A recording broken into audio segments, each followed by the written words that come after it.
In one of the brightest and most bustling cities, a tragedy took place that shocked everyone. Aayan Yadalova, a young and ambitious woman with dreams of a bright future, became the victim of a horrific crime. This incident not only took her life but also exposed serious societal issues like violence and negligence within law enforcement. Aayan's family and loved ones were devastated, and their pain was deepened by the fact that the police ignored their desperate pleas for help. During this challenging time, they felt like they were losing not just a daughter and sister, but also their hope for justice.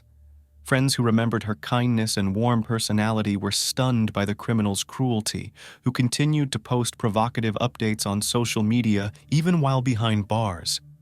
But let's start from the beginning. Aayan's story soon became a symbol of the fight for justice, reminding everyone of the value of life and the importance of protecting women. This tragedy touched many hearts and made people think about how to prevent such cases in the future. In Almaty, a city where life usually moved along peacefully, March 19, 2021, became a day of unease. The remains found scattered in different parts of the city shocked residents and left a deep scar in many hearts. Shortly after these horrifying discoveries, the family of 19-year-old Aayan Yadalova faced a brutal reality. They had to go through a difficult DNA test process to confirm that the remains belonged to their missing relative. Behind every smile was a lurking shadow ready to break free, and now the entire city found itself in the grip of an invisible manipulator. Before the world knew of Aayan's tragic fate, on March 18th, she was full of hope and excitement. That day she uploaded a new video on TikTok, dancing and laughing, radiating positivity and joy. On screen she looked genuinely happy, and her followers could feel her energy. Aayan was always eager to share moments from her life and creativity with her audience, and at that time, her dreams of a future filled with design and success seemed entirely within reach. However, there was another less visible side to Aayan's life. Secret conversations and promising talks brought a stranger into her world, whose true nature remained hidden. His intentions had nothing in common with her dreams, and while she eagerly awaited the chance to launch her brand, shadows were closing in around her. That evening, as her joyful plans began to crumble, Aayan had no idea that fate had a dark turn in store for her. Aayan was in her 4th year at the Academy of Design and Fashion, where every day brought new knowledge and inspiration. She was one of the most dedicated students, never missing a class without a good reason. Even on a day when many of her classmates might have taken a break, she remained committed to her studies. That morning, full of enthusiasm, she went to class, dreaming of her future in the world of fashion. After her classes, Aayan worked at a nail salon as a manicurist. This job not only provided her with an income, but also gave her a chance to connect with different people, helping her develop both personal and professional skills. Her love for sewing started back in her childhood when she first made a dress for her doll or crafted a small souvenir for her mom. Over time, this passion only grew stronger, and now Aayan was determined to pursue a future in fashion. However, just days before she disappeared, a quiet wave of changes swept through the city, leaving a sense of unease in every corner. One question lingered. Who would be the next victim in the dark game started by this invisible manipulator? On the night of March 20th, 2021, Almaty was gripped by fear as the search for 19-year-old Aayan Yadalova began. Friends and family, noticing her sudden disappearance, immediately raised the alarm. Aayan, known for her hard work and sense of responsibility, never neglected her commitments. On the morning of March 19th, as she headed home from her job at the nail salon, she felt satisfied. Her day had gone well, and she'd made new connections. But something went terribly wrong that evening.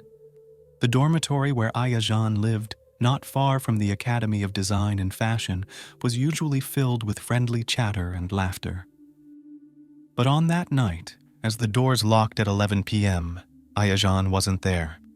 Moral Bakirov, the dorm supervisor, later admitted that he'd never seen Aayan stay out late or miss a night. When her friends began to worry, they approached Moral, and together they decided to contact the police. However, the response they received was cold. "Wait it out. She'll come back when she's done having fun." As the hours passed with no sign of her, Aayan's relatives from Taldykorgan began losing hope. Even her boyfriend had no idea where she might be. This pushed her family to reach out to the police once again, urging them to start a search. Aayan's older sister, who lived in Almaty, tried to file a missing persons report but was met with indifference. The police told her they were all busy with protests and advised her to wait. Frustrated but determined, the family decided to try again, but still, the authorities showed little interest. Realizing they wouldn't get much help, they turned to local volunteers for assistance. Flyers with Aayan's picture were posted all over Almaty. Volunteers, full of determination, organized search efforts, hoping to find Aayan safe and sound. Looking back at the events leading up to her disappearance, it's important to note that Aayan eagerly enrolled in the Academy of Design and Fashion, leaving her hometown of Taldykorgan filled with hope and ambition. Alongside her studies, she actively sewed custom-made clothing and developed her online store, where she launched her brand, Aayan. This business brought her financial independence and a sense of fulfillment from the creative process. Recently, her shop had been doing exceptionally well, with a growing number of orders that filled her with joy and inspiration. To fulfill her dream of expanding into the Turkish market, Aayan signed up for Turkish language courses. Despite the challenges, she showed persistence, and her teachers noted her dedication and eagerness to learn. Their belief in her potential only fueled her determination. There was a light of resolve in her eyes, and every step she took brought her closer to her goals. Her shifts at the nail salon where she worked part-time usually ended around 9 p.m. Aayan always made sure to leave her workstation spotless, believing it added a welcoming touch for clients. As she locked the doors, she felt hopeful, confident that her hard work was paying off.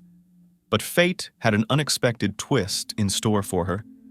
By March 21st, the search for Aayan Yadalova had intensified, and the police finally got involved, forming a special investigation team to handle this complex case. On that day, the tireless efforts of the volunteers who had been working around the clock finally paid off. They obtained a crucial lead. They found the taxi driver who had picked up Aayan and a young man on March 19th in the Nurkant neighborhood. The volunteers immediately passed this information to the police, who quickly obtained footage from security cameras. The video clearly showed Aayan entering the elevator of a high-rise building with an unidentified man. This discovery marked a turning point in the investigation, sparking hope that there was still a chance to save her. It took investigators only a few minutes to identify the young man and locate his address. On the evening of March 21st at around 10 p.m., police officers arrived at the residence of 28-year-old Rahman Berdid Taribekov.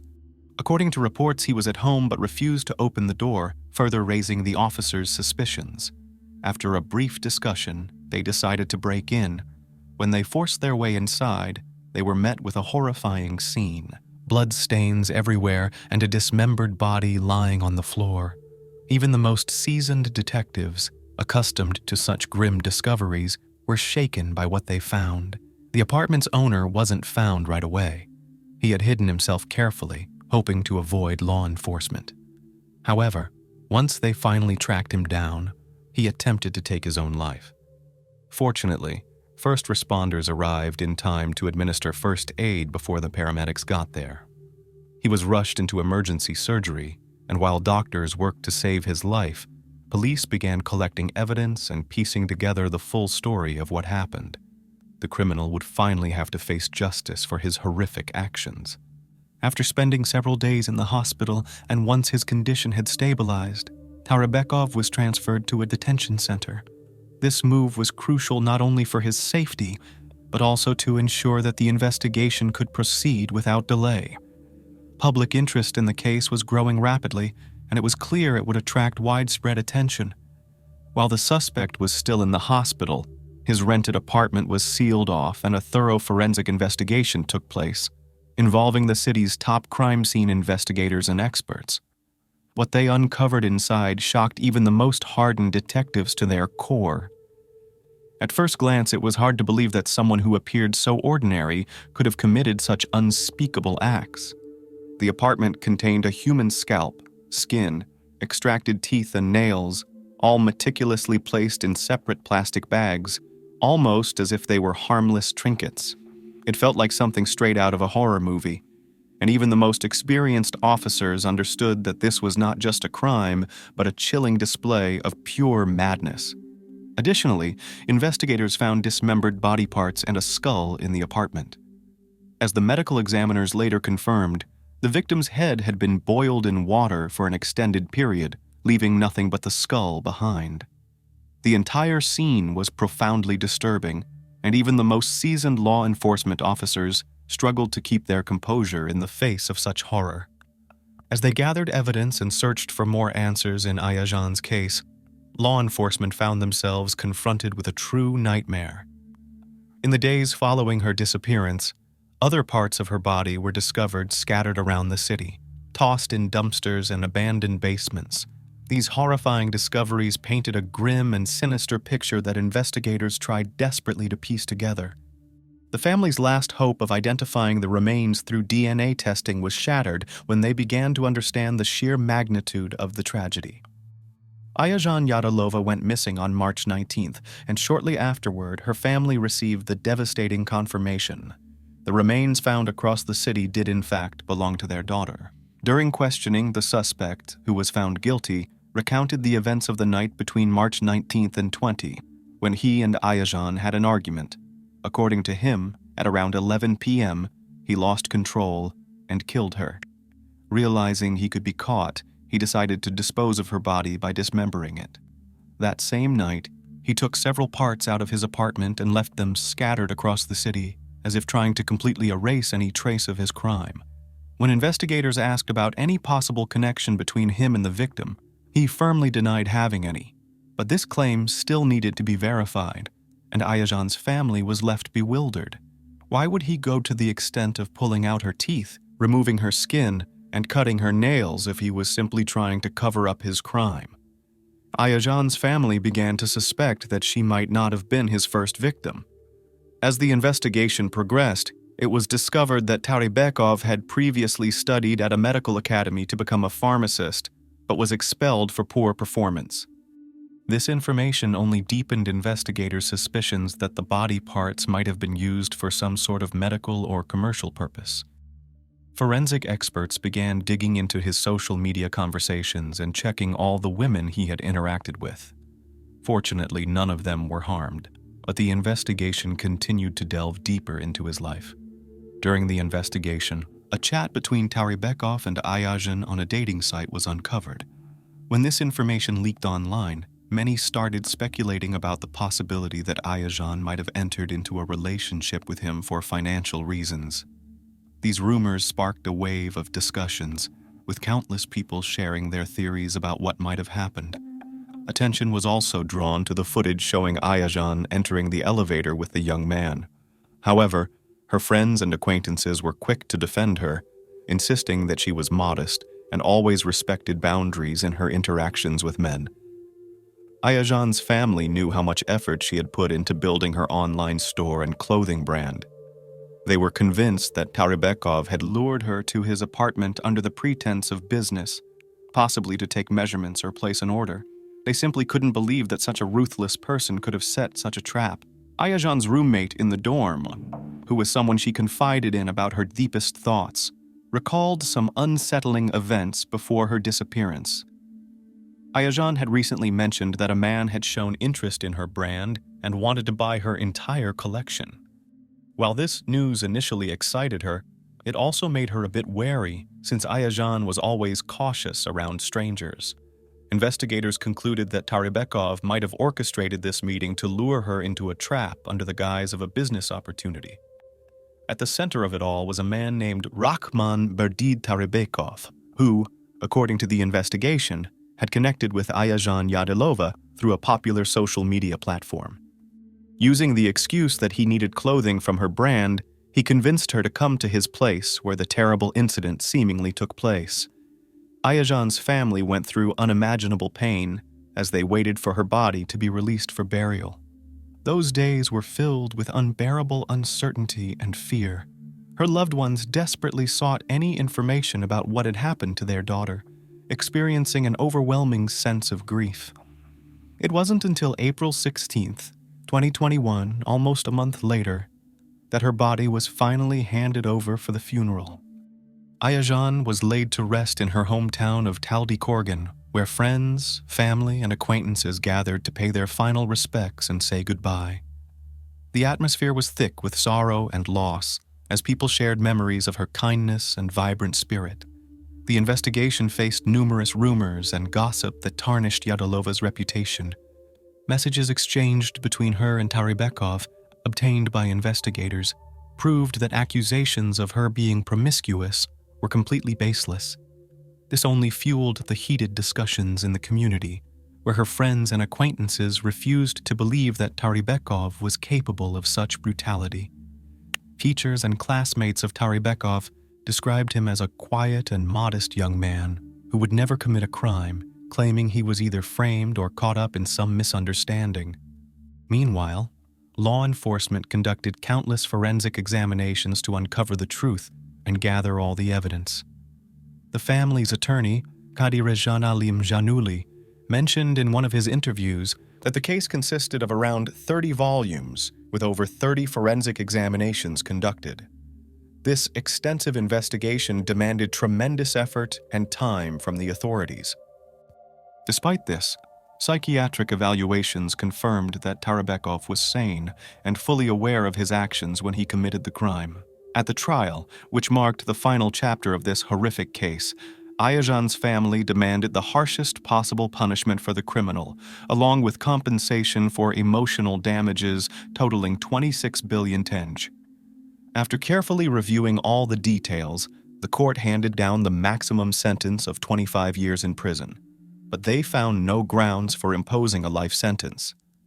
However, the court did partially grant the civil lawsuit, awarding 20 million tenge in compensation, which, though only a small measure, could at least offer some relief to the family during their painful ordeal. Aayan Yadilova's relatives recalled with horror and anger the fateful day when they first went to the local police station, desperately hoping for help. Their anxiety was genuine and urgent, but to their immense disappointment, law enforcement ignored their repeated pleas to launch an immediate search for the missing young woman.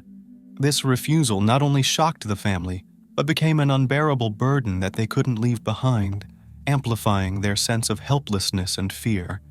Every hour that Aayan was in danger turned into a torturous wait for her family, intensifying their worst fears. In one of his emotional interviews, Aayan's brother, overcome with grief, spoke about the police's inaction, which led to the loss of critical days in the search for his sister. They felt time slipping away, and with every passing minute, a sense of hopelessness grew stronger. The perpetrator, realizing that no one was taking any active steps, continued his gruesome acts without fear or hesitation. He mercilessly disposed of Aayan's body, unaware that with every minute, her family was losing hope of ever seeing her alive again. A month after the tragedy, the family laid Aayan to rest with heavy hearts, knowing they would never have a proper goodbye. The closed zinc coffin became a haunting symbol of their fear and loss, and each of them wished they could see her one last time, feel her kindness, and experience the warmth she so generously shared with everyone around her. Their hearts were filled with bitterness and regret, as they now understood they had lost her bright eyes and genuine smile forever. The police, on their part, refused to admit any mistakes, insisting that all necessary measures had been taken promptly and on time. However, the facts told a different story. The delay at the start of the investigation only deepened the family's suffering, raising even more questions and frustration. Aayan's loved ones couldn't understand how their pain and fear could be so easily dismissed, knowing that time was working against them. This sense of helplessness and despair wasn't felt by the family alone. Aayan's friends also found themselves overwhelmed with anger and resentment toward a system that was supposed to protect them. When investigators finally began collecting evidence and conducting interviews, they encountered a barrage of rumors tarnishing Aayan's reputation. These accusations, spread by ill-wishers, turned out to be baseless, adding even more bitterness to her family's suffering. They knew their Aayan as a kind, compassionate, and bright individual and couldn't believe that anyone could be capable of such cruelty toward her. Each new fact revealed only intensified their emotional pain, making them feel even more isolated and alone in their grief.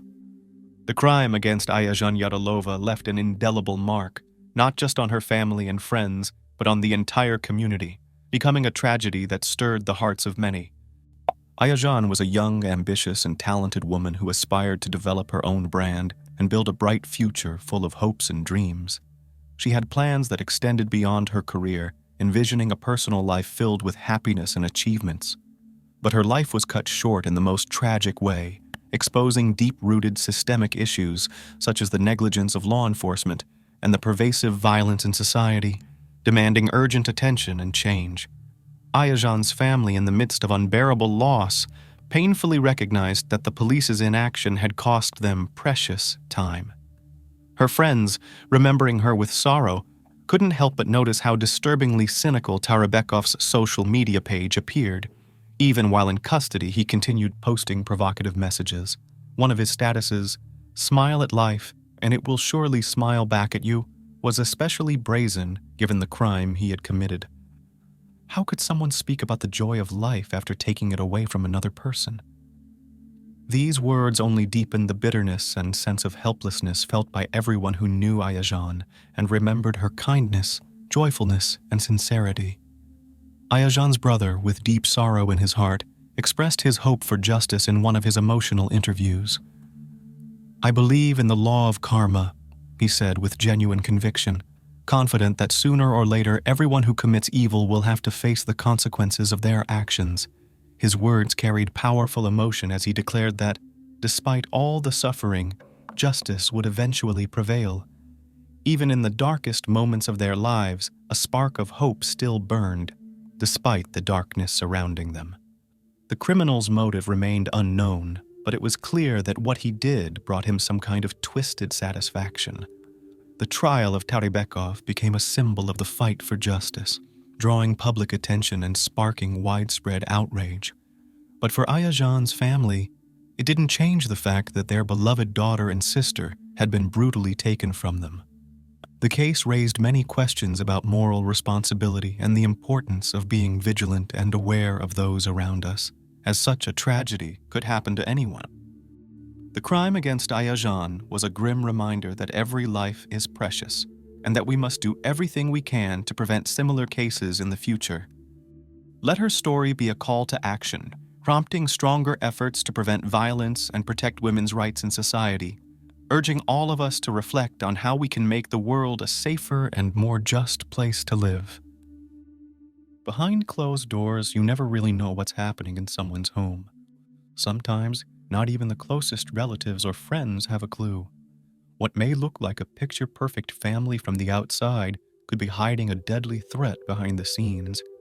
Often people are too scared to share their troubles, not wanting to burden or upset their loved ones. It feels easier to face hardships alone than to drag others into their pain. But what happens when the issue is domestic violence? What if the partner feels untouchable, already instilling fear and submission in their significant other? In situations like this, victims often find themselves equally afraid of the physical abuse as they are of their partner leaving. The story of Yulia Fairman shocked the entire city of Samara in January 2013 when a well-known young businessman brutally took the life of his wife and tried to make it look like a suicide.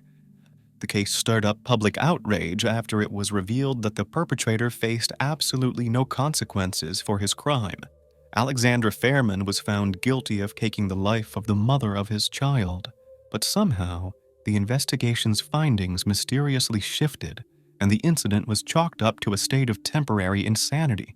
Now, 11 years later, Yulia's family is still fighting to find justice and see her killer punished. Yulia and Alexander, a love story. Yulia Sergeyevna Fairman, née Naumova, was born on August 21, 1986, in the city of Samara, located in the Middle Volga region of Russia. She came from a humble working-class family. Her father, Sergei Naumov, worked as a driver, and her mother, Lyudmila Ivanovna, was employed in the food service industry. Yulia's childhood wasn't easy, but her parents did everything they could to ensure she never went without. They were determined to give her a good upbringing and the best education they could afford. In 1993, Yulia started attending Samara's public school #67, where she graduated in 2003. With her diploma in hand, she went on to study management at the Faculty of Economics and Management at Samara State Academy. She earned her degree in 2007, and soon after, she landed a job at a major local car dealership called VIP Auto. It was here that she met a young man named Alexander, and their romantic journey began. Alexander Mikhailovich Fairman was also a native of Samara. He was born in 1985 into a well-off family. During the 1990s, his father, Mikhail Fairman, amassed a fortune in the farming business. He became one of the wealthiest and most well-known figures in the city, raising cattle, owning factories that produced dairy products sold nationwide, and running beekeeping operations to sell honey and other bee products. His biggest success, however, came with the establishment of LLC Teplishny, one of the most successful agricultural enterprises in the Samara region and the entire Volga economic district.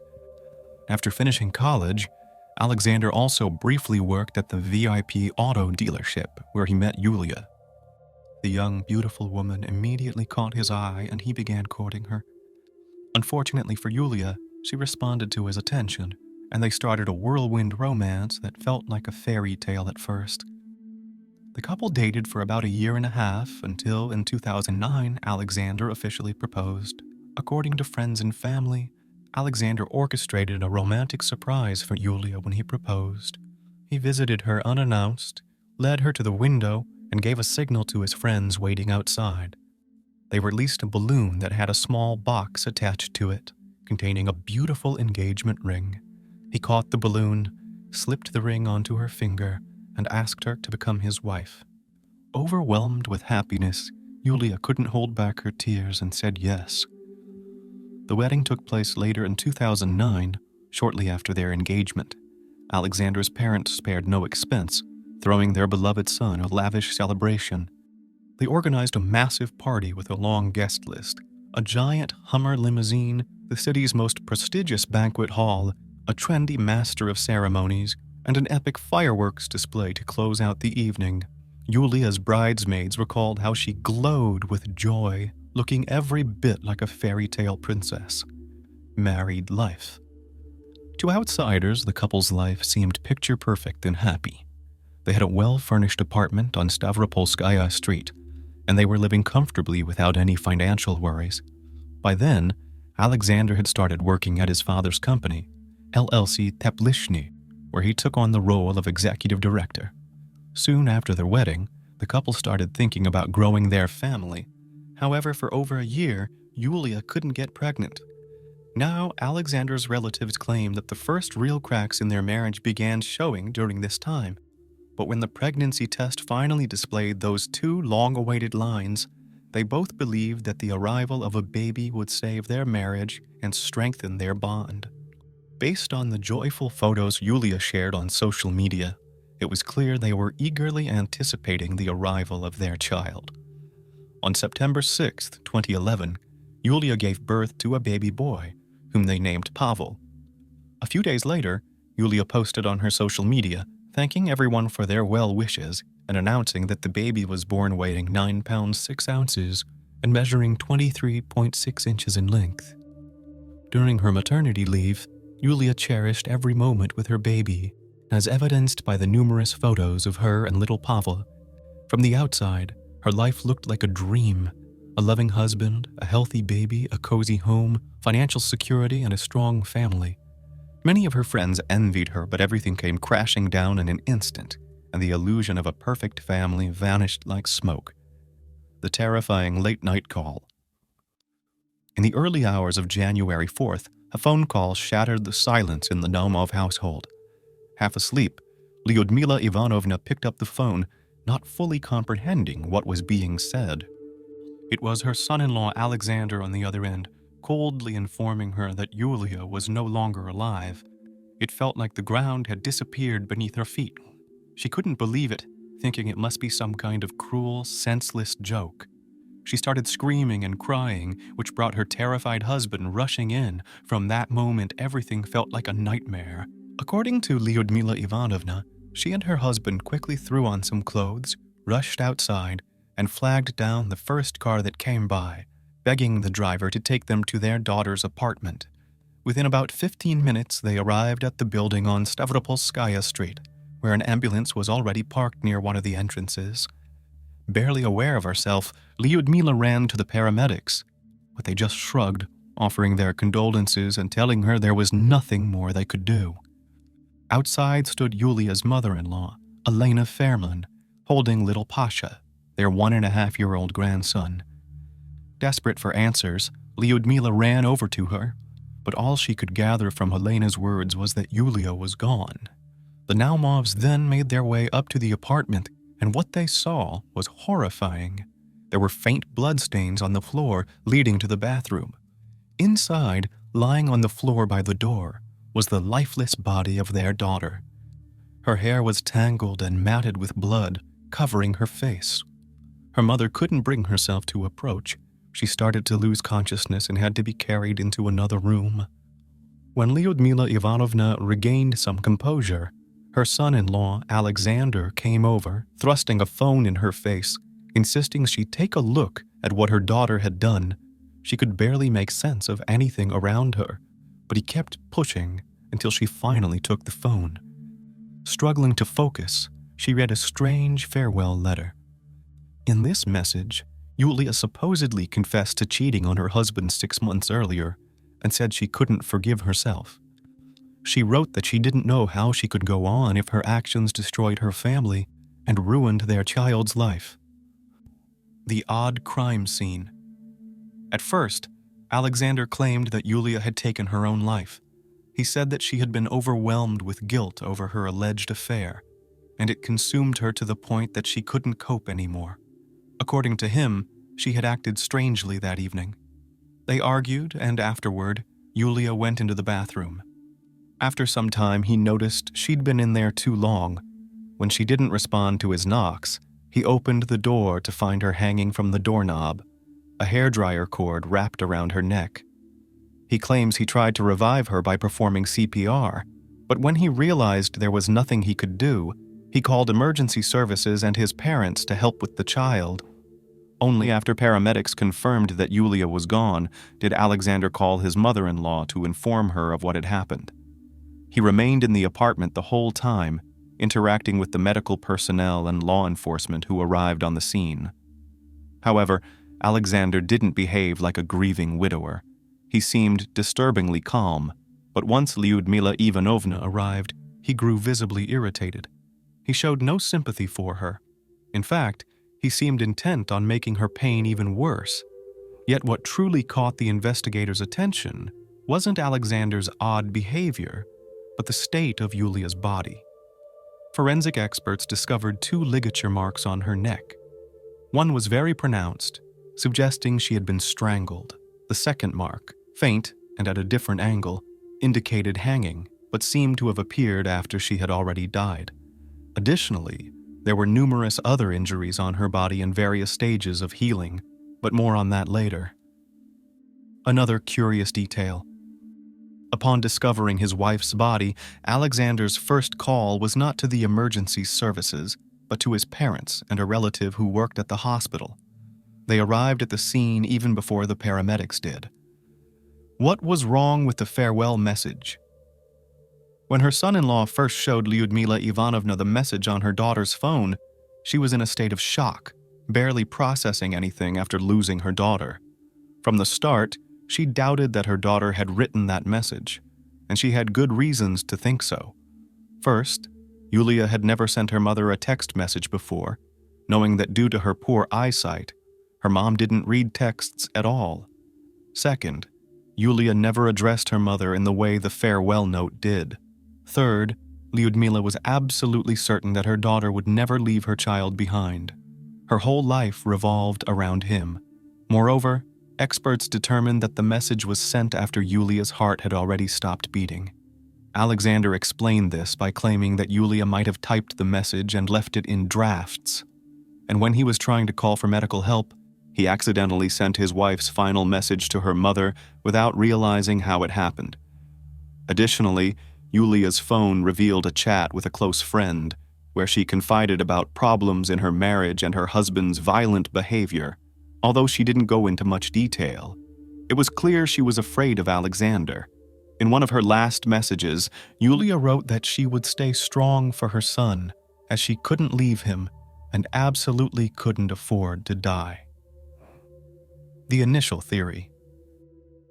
After examining Yulia's body and the crime scene, investigators concluded that this wasn't a case of suicide, but a crime that had been poorly staged to look like one.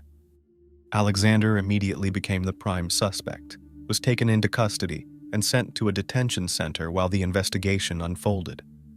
At first, Alexander continued to insist that his wife had taken her own life. He accused her of infidelity, claiming that guilt and remorse drove her to such a desperate act. However, the forensic report clearly indicated that Yulia had been violently killed. According to the preliminary theory, on the evening of January 3rd, the couple got into a heated argument over a trivial matter. During the altercation, Alexander beat and strangled his wife, then tried to stage her death as a suicide. On January 18th, he was officially charged with the crime. His detention period was extended, and the investigation continued. Soon after, Alexander admitted that he and his wife had a big fight that night. He confessed to hitting her and grabbing a hairdryer that was nearby, but claimed he couldn't remember what happened next. He only came to his senses when he saw Yulia lying lifeless, blood on the floor, and the hairdryer cord around her neck. Alexander stated that his only concern at that moment was to make sure their 1.5-year-old son, Pavel, wouldn't wake up and see what had happened. After managing to put their son to sleep, Alexander started cleaning the bloodstains off the floor. He then moved his wife's body to the bathroom, where he hung it from the hairdryer cord on the door handle to make it look like a suicide. He insisted that he couldn't remember how he did all this, claiming he had some sort of memory blackout. The first psychological and psychiatric evaluation concluded that Alexander was fully sane at the time of the crime and was fully aware of his actions. However, in the months that followed, things began to take a dramatic turn. The funeral and custody battle. On January 5th, Yulia's body was brought home from the morgue to prepare for her funeral. That same day, Alexander's parents came to the Naumovs' apartment asking for forgiveness for their son and themselves as much as they could be forgiven. After that, they left, and neither they nor anyone else from the Fairman family attended the memorial service or the burial. The funeral took place the next day, on January 6th. More than 100 people came to pay their respects to the young woman taken too soon, but not a single member of the Fairman family showed up. A few days later, after starting to come to terms with her grief, Lyudmila Ivanovna began the process of seeking custody of her grandson. She went to the proper authorities, who informed her about the documents and paperwork she needed to gather. For several weeks, she visited various specialists, including doctors and psychologists, but once all the documents were ready, Lyudmila received an unexpected refusal. The child welfare authorities decided to leave little Pasha with his paternal grandparents because they were wealthy and could provide a more comfortable lifestyle for him. The young boy now lived in a large suburban cottage in the Volsky district, and Lyudmila and her husband were only allowed to take their grandson on weekends, which they did as often as possible. So, who was really cheating? That farewell message found on Yulia's phone was written and sent by her husband, the killer, as noted earlier, after she had already died. Despite Alexander denying this repeatedly, there was no doubt about it. He simply made up a fictional lover to frame the tragedy as the consequence of a guilty, unfaithful wife's remorse. He created and typed the text on the fly. A thorough investigation and witness interviews revealed that Yulia had no and couldn't have had any affairs. After giving birth to her son, she devoted herself entirely to him, spending every moment by his side and hardly ever leaving him. She was even willing to endure the beatings from her abusive husband just to keep the family together, hoping that things would eventually get better for little Pasha's sake. As for Alexander, he wasn't so innocent. He had been having an affair, not even bothering to hide it. He was seen multiple times with a young woman who lived nearby, and their relationship was clearly more than just friendly or neighborly. According to Elena, Yulia's cousin, she had seen Alexander and this woman embracing in his car shortly before the tragedy, but she only shared this with her mother, who later confirmed it. On New Year's Eve, Alexander started an argument with his wife, then left to celebrate the holiday with friends. And the same woman, Yulia, not wanting to upset her parents, kept this to herself but confided in her best friend, someone she could always trust. The new evaluation changed everything. A second psychological evaluation conducted in May 2013 suddenly concluded that Alexander was in a state of temporary insanity when he committed the crime against his wife. As a result, the charge of murder, which carried a sentence of up to 15 years in prison, was reclassified to a crime committed in a state of temporary insanity, instantly reducing the potential sentence to just 3 years. For some reason, nobody seemed bothered by the fact that, after killing his wife, Alexander had gone to great lengths to stage her death as a suicide, which is not typical behavior for someone in a state of temporary insanity. He washed the floor to hide evidence of the beating and even sent a fake farewell message to Yulia's mother, pretending it was from her. The lawyer's moves and the custody battle.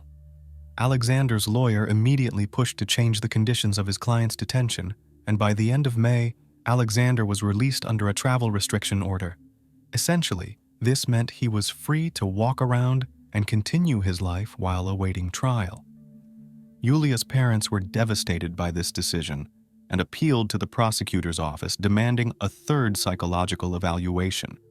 This time, specialists from the Serbsky State Research Center for Social and Forensic Psychiatry in Moscow were brought in, and it took about 3 months to get the results.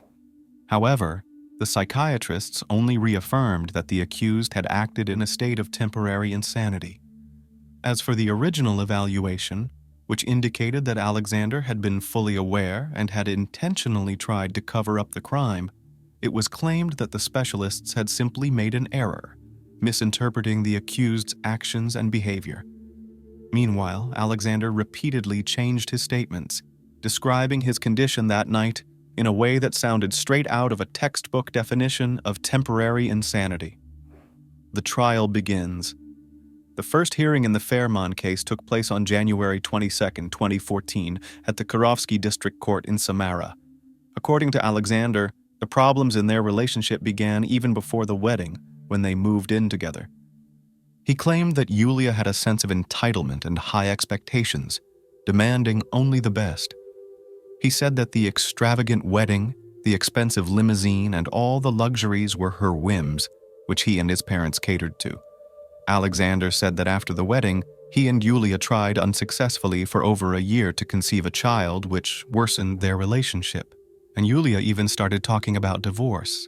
When their son Pavel was finally born, things didn't improve. The defendant claimed that his wife was completely consumed by the baby and had no interest in him, caring only about his paycheck. Alexander's parents backed up his claims, accusing their daughter-in-law of being greedy and materialistic. Alexander described a stifling atmosphere at home that kept escalating, saying that his once beloved wife had grown distant and he had no one to talk to about it. On the night in question, the young businessman said he and his wife had another huge fight, during which she brought up divorce again. According to him, she started yelling that she would take their son and prevent him from seeing the boy. At this point, Alexander claimed he felt his mouth go dry, his ears started ringing, and then he blacked out. When he came to, Yulia was already dead. He admitted that he carried her body to the bathroom and cleaned the blood off the floor to avoid scaring their son, but he didn't explain why he decided to stage her death as a suicide. The defendant also continued to deny ever hitting his wife. dismissing the numerous bruises and cuts on her body as the result of playing rough with their child. It was clear that Alexander and the lawyer hired by his wealthy father had prepared well. The defense attorney argued that his client had committed the crime under a cumulative state of temporary insanity. This meant that Yulia had allegedly insulted, humiliated, and oppressed him for a long period, creating a state of constant psychological tension. In other words, they were essentially blaming the victim for her own tragic fate. Initially, the prosecutor sought an 8-year sentence for intentional manslaughter. However, the seasoned defense attorney quickly managed to get the charge downgraded back to a crime committed in a state of temporary insanity, reducing Alexander's maximum possible sentence to just 3 years in a penal colony. A slap on the wrist for a killer. Throughout the trial, there were several odd occurrences. First, the forensic psychologist from the original panel, who had concluded that the defendant acted intentionally and was fully sane, suddenly vanished and never reappeared in court. Then, any mention of the bruises and cuts on the victim's body seemed to disappear, as if they had never existed or were somehow deemed irrelevant. Meanwhile, the victim herself was increasingly portrayed in a negative light at every hearing. On August 8, 2014, Alexander Mikhailovich Fairman was found guilty of a crime committed in the state of temporary insanity and was sentenced to just 2.5 years of probation. In other words, he didn't serve any jail time. He went back home, with his only punishment being the requirement to regularly check in with the Federal Penal Service and pay 1 million rubles in moral damages to Yulia's parents, despite the prosecution originally seeking 3 times that amount. The court took into account Alexander's supposed remorse, including the fact that he had apologized to his in-laws and that he had a young son to support. However, the Naumovs immediately announced their intention to appeal the sentence, even aiming to take it to the Supreme Court. Nevertheless, their appeals were dismissed. Their attempt to challenge the verdict at the Samara Regional Court's cassation instance was also unsuccessful. The sentence remained unchanged. Lyudmila Ivanovna pointed out that the Russian criminal code provides a harsher punishment, including actual prison time for animal cruelty. The grieving mother couldn't understand why her daughter's life was valued even less than that of a stray dog, and she continues to hope for justice. Over 11 years have passed since the tragedy, yet the case remains stagnant. According to Fairman's lawyer, Galina Kizlyakova, there was never any evidence that the crime was premeditated, and therefore the court's verdict stands. She considers the victim's mother's complaints to be baseless and purely emotional, lacking any legal substance. Sometimes one person's life can trigger a chain of irreversible events that end up destroying entire families. The line between sorrow and hatred is often so thin that once you cross it, there's no going back. In a small village, when the quiet hides a storm of human emotions, unseen threads of jealousy, betrayal, and revenge can tie people up, pushing them to act in the dark. This story is about how intense emotions can tear apart not only lives, but even the closest relationships. The question is, who's ready to pay the price for unbearable grief, and what will it cost those left behind? The cry of a baby shattered the silence of the night as a man, drenched in sweat from fear, rushed up to the second floor of his house. He had no idea what was waiting for him, but his heart was pounding. In the bedroom, he was met with a horrifying scene. His wife, Maiva, was lying face down on the floor, covered in blood. Next to her, under her arm, was their son, crying uncontrollably. The man was frozen with terror and confusion. What could have happened? Just a few hours earlier, everything seemed normal. His shift at the restaurant had ended late. It was a wedding party, and he'd already told his wife he'd be home later than usual. They had been texting back and forth all evening, but around midnight, Maiva's messages stopped. He figured she had just fallen asleep, exhausted. There was nothing to worry about. The house was quiet when he got home at 12:49 a.m., and although the door was unlocked, He didn't think much of it. The only unusual thing was the silence and the TV being off. And now, standing in front of this terrifying scene, he couldn't make sense of it. Maybe she had fallen and hurt herself? He dialed 911, unsure of what to do. The operator gave him instructions on how to perform CPR, and he started giving his wife chest compressions and mouth-to-mouth. But as he worked, it slowly dawned on him that she was already gone. The paramedics arrived around 3 a.m. and officially declared her dead. Their son was unharmed, but what exactly caused Maiva's death was still a mystery. The investigators who arrived at the young family's home couldn't have predicted the grim reality of what had happened. Blood spattered across the walls, and even the ceiling pointed to a brutal struggle, but they quickly realized this wasn't just a typical case of domestic violence or an accidental fall. The woman's skull was almost completely crushed, and her body showed signs of multiple blows. Bruises on her hands and back indicated that she had fought hard to protect herself and her son during the attack. By around 2:48 a.m., emergency responders were already on the scene, but by then, it was clear. This was a cold-blooded murder. The medical examiner later confirmed the brutality of the attack. She had been hit with extreme violence, but there was no evidence of sexual assault. And although at first it seemed like it could have been a robbery, that theory fell apart when Maiva's purse, along with her personal belongings and money, was found the next morning near a pond close to the restaurant. All the evidence pointed to Maiva being the target. The only question left was, who could commit such a vicious crime? The police started digging into the family's past. At first glance, Maiva and her husband Aayan seemed to have a peaceful life. They had known each other since childhood, grew up in the same village, and went to the same school. Their life appeared to be full of happiness. Soon after their wedding, they found out they were expecting a child, and their son Lorenzo was born a year later. The family moved into a small house, and Maiva had plans to open a nail salon.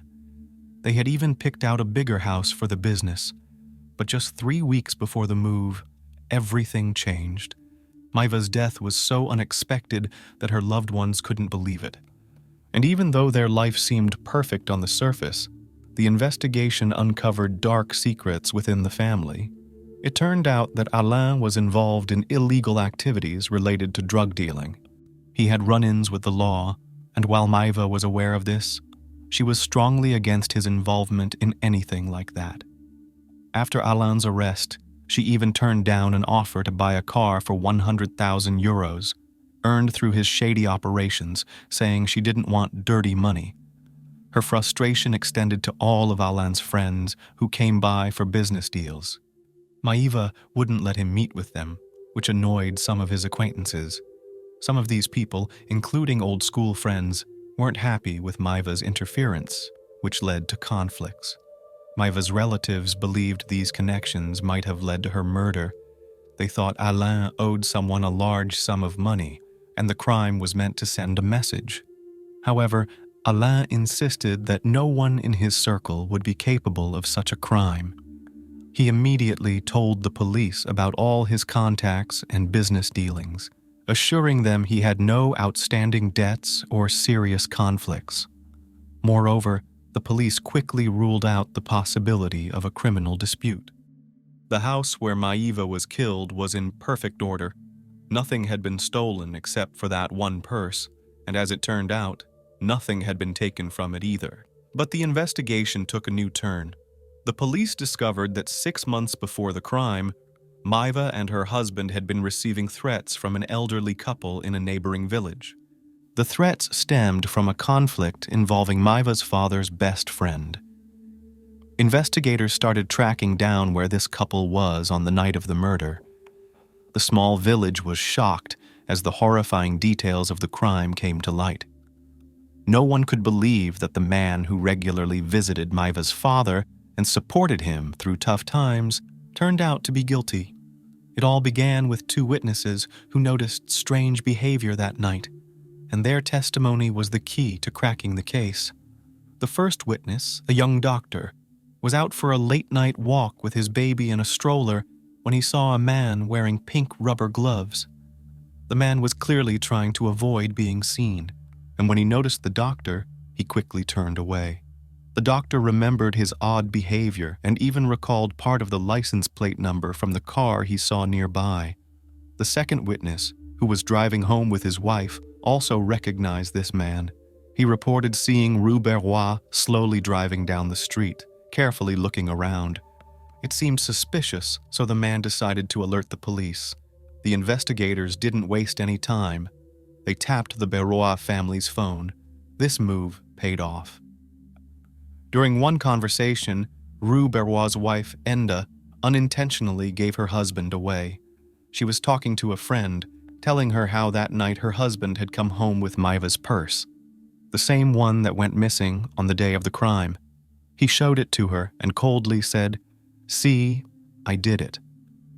The police immediately arrested the couple, and soon after, Rue Berrois confessed. Rue Berrois had lost his son, Rudolph, a few months before, and he couldn't cope with the grief. On that fateful night, he first had dinner at a friend's house and then went to the cemetery to tend to his son's grave. He took the gloves and shoes he usually used for cemetery work. After leaving the grave, he was overcome with rage. He got into his car and drove to Aayan and Maiva's house. With a baseball bat that he always kept in his car, he easily got into the house. The door wasn't locked. When Rue went up to the second floor where Maiva and her son were sleeping, Maiva woke up. She recognized him right away, but before she could say or do anything, Rue hit her multiple times with the bat.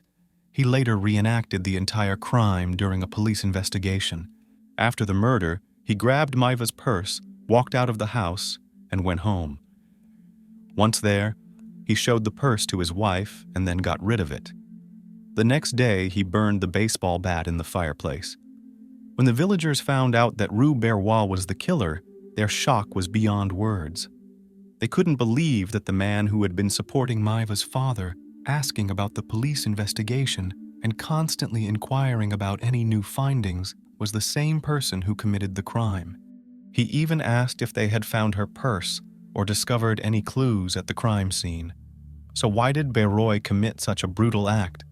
It all tied back to his son, Rudolph. 8 months before the murder, on August 21, 2011, Rudolph was in a car accident while speeding toward Aayan and Maiva's house to have it out with them. On the way, he lost control of the car, skidded off the road, and died just minutes after the crash. Rue blamed Aayan and Maiva for his son's death, and his anger grew by the day. Every morning, Enda Berrois, Rue's wife, would light candles at an altar dedicated to her son. Their house was filled with photos of Rudolph, surrounded by somber symbols of loss, and quiet conversations with his spirit became part of her daily routine.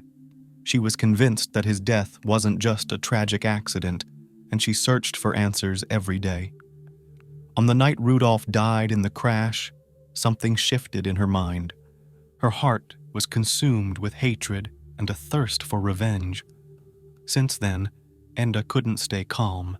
She didn't believe the official story, nor did she trust the investigators or the forensic experts who said her son had simply lost control of the car. The fact that Rudolph's body was found outside the car and the seatbelt marks didn't match his position in the vehicle made her think that someone else had been driving. Nothing could convince her that Rudolph died by accident. Despite all the forensic reports, including DNA tests and phone records, Enda was certain her son was murdered. She collected evidence, took photos of anything related to the tragedy, and was determined to find the person responsible. Even months after the accident, she made her husband drill a hole into Rudolph's grave, hoping to record his voice with a tape recorder and get answers from the other side. But gradually, her hatred became focused on 2 people, Aayan and Maiva. In Enda's mind, she formed a dark theory that they were responsible for her son's death. Her hatred for Maeva grew even stronger as more details about their relationship came to light. Many years ago, when Maeva and Rudolph were teenagers, they dated, and to everyone else, it seemed like a typical teenage romance. But for Maeva, he was her first real love. She was deeply in love with Rudolph in her younger years, but over time, she realized he wasn't the kind of person she could build a life with. His cheating and constant drama ruined their relationship, and by 2009, Maeva decided to end things with him. She found comfort and support in Aayan, who soon became her fiancé. However, Rudolph couldn't handle the fact that Maeva had moved on. Even after she got pregnant, he wouldn't leave her alone. Maeva told her mom that one time Rudolph tried to kiss her on a bridge, but she pushed him away. Soon after, Maeva gave birth, but that didn't stop Rudolph. His obsessive behavior continued, and he kept texting her, begging to start over. Seeing that Rudolph wouldn't back off, Aayan decided to step in. He met with Rudolph and warned him that he wouldn't tolerate the harassment any longer, but even after that, Rudolph kept sending messages.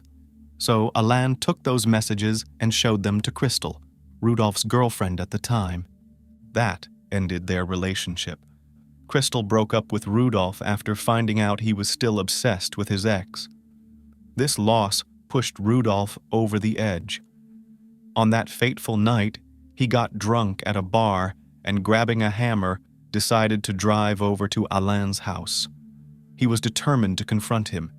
People at the bar saw him and felt like something bad was about to happen. When police cars and ambulances sped by shortly after, many already guessed what had gone down. Rudolph never made it to Aayan's house. His car veered off the road at a curve, and he died at the scene, despite the paramedics' attempts to save him.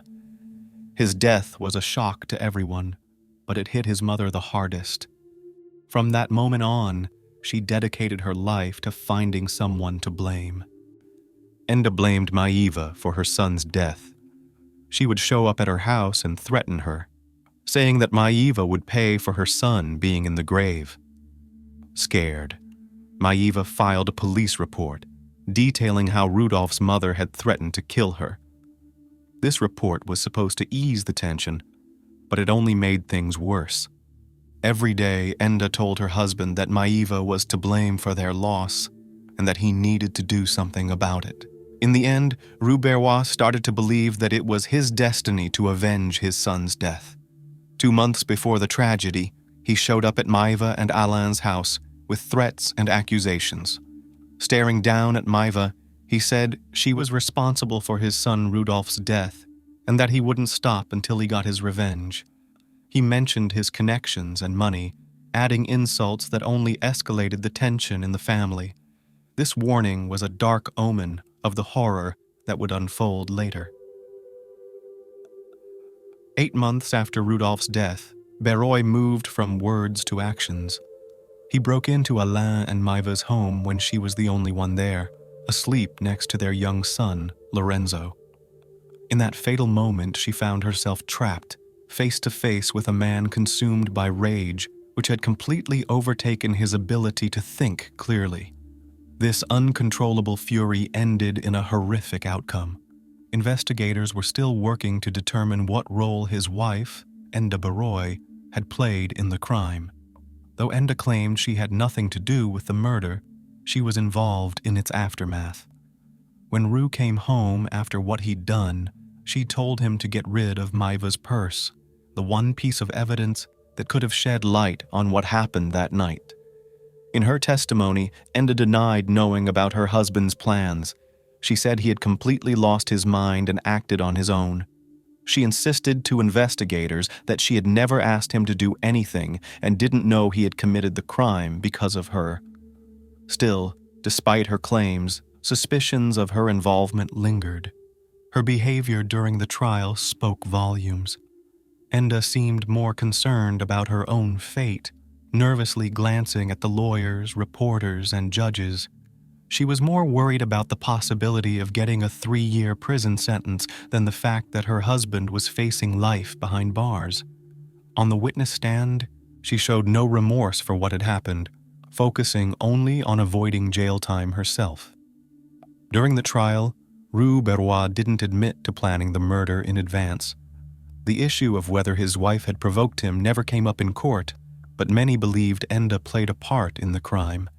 She had manipulated her husband, constantly pressuring him to believe that he needed to act, something he might never have done on his own. Even in the courtroom, she cast cold, controlling glances at him, as if still trying to direct his testimony. In the end, Rue Berrois was sentenced to 20 years in prison for the murder of Maiva. His wife, Enda, received a 2-year sentence for ordering the destruction of Maiva's purse, a key piece of evidence. Maiva's relatives felt the punishment was too light, especially for Enda, whom they saw as the manipulator who pushed her husband to commit the crime. However, neither Rue nor Enda appealed the sentences. After Maiva's death, their son Lorenzo was left alone. At first, he was cared for by a child psychologist to help him cope with the loss of his mother. Eventually, Lorenzo went to live with other relatives, and his life slowly began to stabilize. There's little known about what happened to Aayan.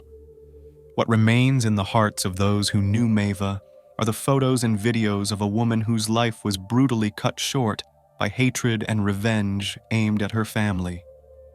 This story is a powerful example of how hate, grief, and the inability to cope with loss can destroy not just one life, but entire families. The tragedy began with the death of Rudolph, who was a victim of his own recklessness, but for his parents, it was an unbearable loss. Enda Baroy's obsession with revenge led to even greater harm, as she manipulated her husband, feeding off his pain, and ultimately drove him to commit a horrific crime. Maiva and her son Lorenzo became innocent victims of destructive emotions that no one could control. While Rue Berrois was responsible for his actions, he was driven by guilt and hatred, skillfully fueled by his wife. This tragedy highlights how important it is to manage grief before it turns into a desire for revenge. In the end, neither revenge nor punishment brought peace to anyone involved in this drama. One family lost a daughter, mother, and wife, while another lost a son. It's a heartbreaking and painful story. Take care of yourselves and your loved ones. The reverse side of goodness sometimes has irreparable consequences, but people still continue to do good deeds and do not wait for reciprocal gratitude.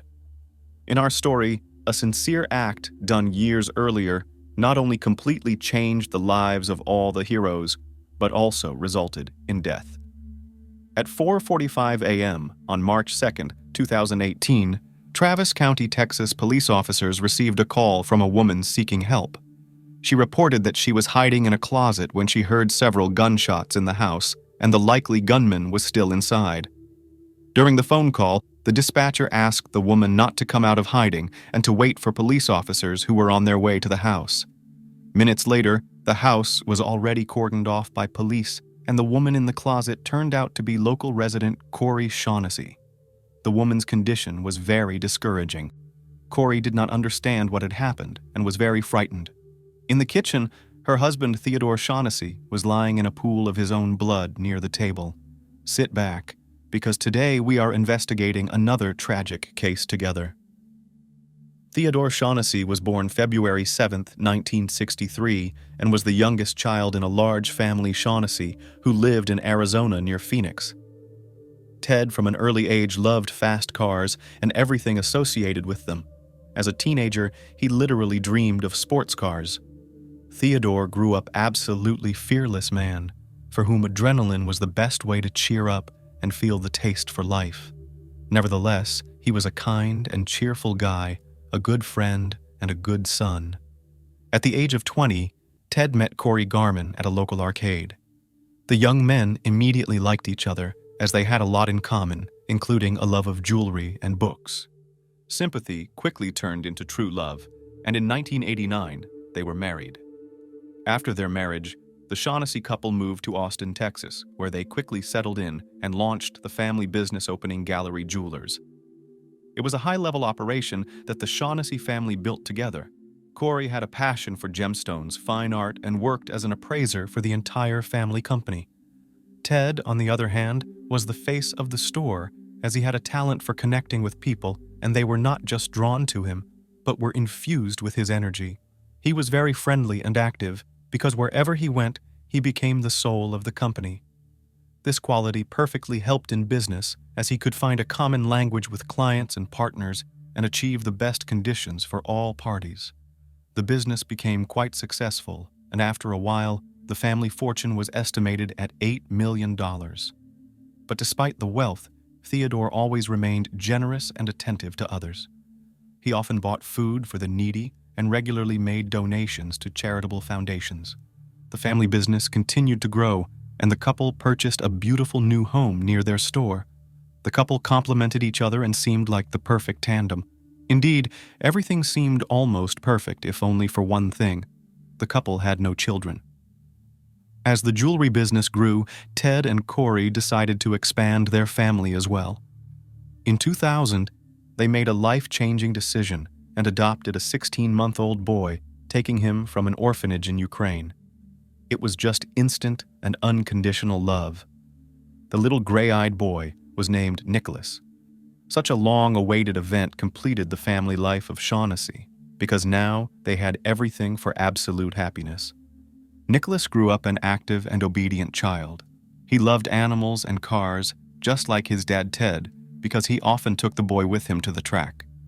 Father and son went karting together, rode sports cars, and regularly spent time together just walking in the park. In high school, Nicholas became interested in car dismantling and even launched his own small business, in which his parents helped him with finances. The young man bought the necessary equipment and enlisted the help of friends. In the same period of time, Nicholas met Jackie Edison. Immediately after meeting, the young people felt a mutual attraction, but after meeting Nicholas's parents, they did not like the young lady. Corey felt that she was not suitable for him, but despite this, no one prevented the relationship of teenagers in order not to lose touch with Nicholas. After a while, Jackie was able to win their favor and started spending so much time at the Shaughnessy house that they let her move in. In August 2017, Nick and Jackie moved away from his parents to start a new life in College Station. She at school and he as a day trader, with financial support from his parents. The young man was very attached to his parents and tried not to cut ties with his family and made the 2-hour trip to Austin every weekend to visit them. Everything seemed to be going well in his life, and nothing seemed to portend trouble. On March 2, 2018, at 4:30 a.m., Ted and Corey awoke to the insistent barking of their dogs. This was generally a common occurrence, as the animals often reacted violently to small animals that might accidentally wander onto the family home's property. Corey thought there was nothing to worry about, and the dogs would quiet down in a few minutes, but Ted decided to check it out. He armed himself with his .40 caliber pistol and went to check the house. Corey laid her head on the pillow and almost immediately fell back asleep. It was only a few seconds later, however, that she heard a gunshot in the kitchen, followed by a series of more shots. Frightened, Corey grabbed her revolver, which was always next to the bed, and went to help her husband. But on her way out of the bedroom, she saw her favorite dog. A dog named Bart had been shot in the doorway. Suddenly, a dark figure appeared in it and looked menacing. Corey was frightened and fired indiscriminately, firing all 6 bullets toward the door. Unloading the revolver, she hid in a closet expecting to be found and killed. Luckily, Corey was able to grab her cell phone and called emergency services to report that a criminal had broken into the house. She said she shot one of the attackers and heard moans coming from the room. While speaking with the dispatcher, the frightened woman repeated that someone was moaning, but she didn't know who was making the sounds and wanted to check. However, the dispatcher calmed her down and told her not to leave the shelter and to wait for the police. 15 minutes later, she was informed that the police had arrived at the house. By this point, the moans had died down and there was a sepulchral silence in the house. Corey stepped out of the closet and headed for the front door. As she passed the kitchen, she saw her husband in a pool of blood. He showed no signs of life, and shell casings were scattered around him. Overcome with terror, she reached the door and opened it. but there was no one on the doorstep.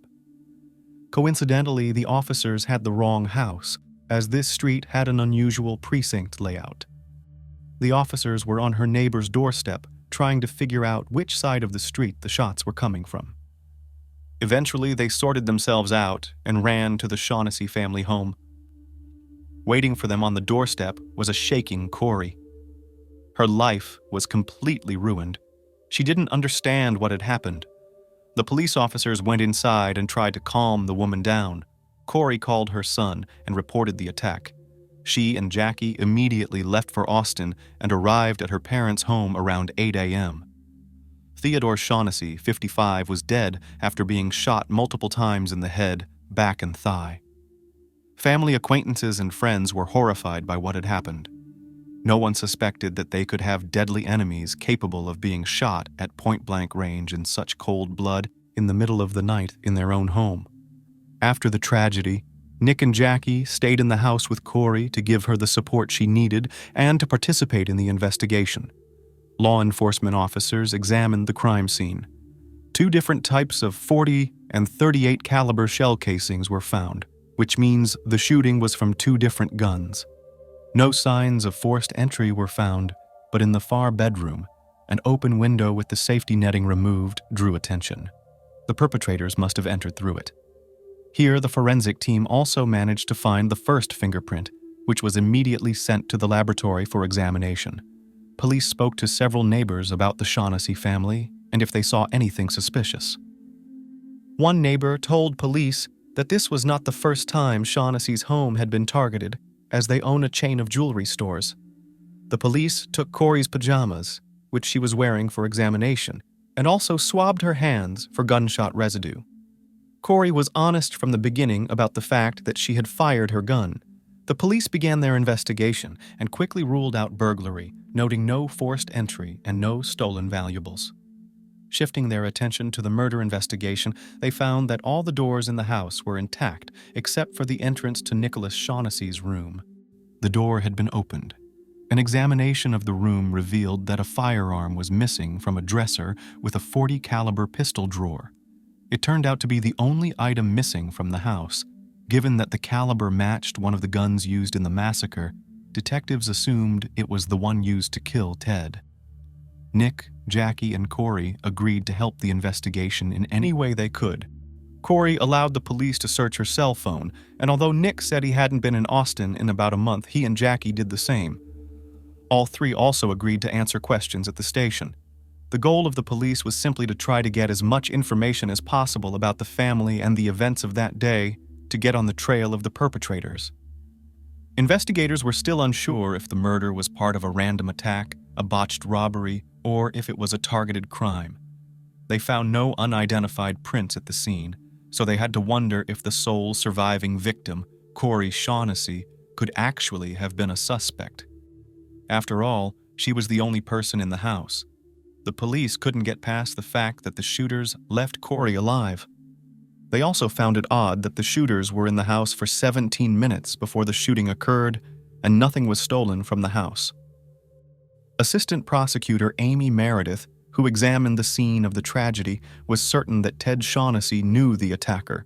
She was also certain that the house was too big and too dark for a couple of random burglars or jewelry thieves to navigate it so quickly. Corey Shaughnessy was increasingly under suspicion because investigators believed she had a motive. Police learned that Corey was the beneficiary of Ted's $1 million policy. Their home and business were also worth a lot of money, but there was no evidence against Corey. But Corey wasn't the only family member who aroused suspicion. Shaughnessy's son, Nicholas, who was more than 100 miles away from the scene of the tragedy at the time of the crime, also came under suspicion. On the morning of the tragedy, he was agitated, and one important moment caught the attention of investigators. After questioning him, he walked directly to a wide-open side window on the first floor. It was the window to his room. He went to that particular side of the house to look specifically at that window, which was not visible just from the front of the house. It was the exact window that the criminals entered through, but at that point, Nick had no information from the investigators about the criminals entering through that window. After all, how would he know the point of entry if he had no part in creating it. Police dug deeper into Nicholas's financial history and discovered that he had been struggling financially for a long period of time leading up to the crime. An important revelation was that Nicholas had borrowed $30,000 from his mother for the business, and she had recently written him a message reminding him to repay the loan. In addition, he owed a neighbor $20,600. These financial stressors represented a potential motive to commit the crime. However, the investigation took a more important turn when it was discovered that Nicholas was the sole beneficiary of a $2 million insurance payout in the event that his parents did not pass away. This detail intensified the intense scrutiny on Nick, making him a prime suspect in the eyes of the police. Nicholas's phone also caught the investigators' attention, specifically an app that gave him access to the alarm system at his parents' home. Corey told them that the family often chose not to arm the system and that it was disabled that night. But detectives noticed something in the account's history. Corey said they only used the alarm system when they weren't home. However, the system detected that there was an activation to open a window at 4:27 a.m. The system detected that there was an activation to open a window. About 17 minutes later, the system detected broken glass. Another surprise in the search of the home was Nicholas and Jackie's marriage certificate. It turned out that they were secretly married back in August 2017 and didn't disclose their secret marriage until after the murder happened. But the closer police looked, the more compromising evidence they found that Nick and Jackie were indeed planning to kill Shaughnessy's parents. We remember that Nick was more than 100 miles away from Austin at the time of the crime, but phone records showed that he was lying when he said he hadn't been in Austin for a month. On February 28, just 2 days before Ted was killed, his cell phone use was recorded in Austin. Investigators wondered if he had been in town making final preparations. Nicholas and Jackie's phones were examined. They deleted several text messages that had been synchronized with Nicholas's computer. On February 24th, Nick sent Jackie a text message saying he was working on it. And Jackie's response to the text message was, "Do they want $50K or not? We can't afford to pay half that early." The police searched Nicholas and Jackie's apartment. Everyone was shocked at how many cameras were installed in the apartment. The cameras proved that they were at home on the morning of the day of the crime. They found jewelry, ammunition, and guns in the safe. One of the boxes of ammunition was the same make and caliber as one of the murder weapons. It was a .38 caliber pistol and was missing 6 bullets. In other correspondence, Nick asked Jackie to withdraw money from the account. So, if this happens, cash in hand. Jackie had withdrawn $1,000 from the bank just days before the crime. Authorities suspected it was no coincidence. During the investigation, investigators contacted the man who officiated Nick and Jackie's wedding, Nick's high school friend, Spencer Patterson. Although the attempt to contact him was quite difficult, the information obtained was another important piece of evidence to prove Nicholas's guilt. The fingerprint from the window in Nicholas's bedroom proved to be a dead end. It belonged to the man who installed the window. But police learned that Nicholas had used that window to sneak in and out of the house when he lived there. His best friend Spencer also knew about it. Spencer was interviewed by police. He also knew about where Ted and Corey kept the safe in their home. Police searched Spencer's home, car, and cell phone. In the car, police found a .38 caliber handgun. It was sent for forensics, but it was not one of the murder weapons. Spencer's cell phone also showed that he was at home the morning of the crime. Spencer was ruled out as a suspect, but he added to the piggy bank of suspicion against Nicholas.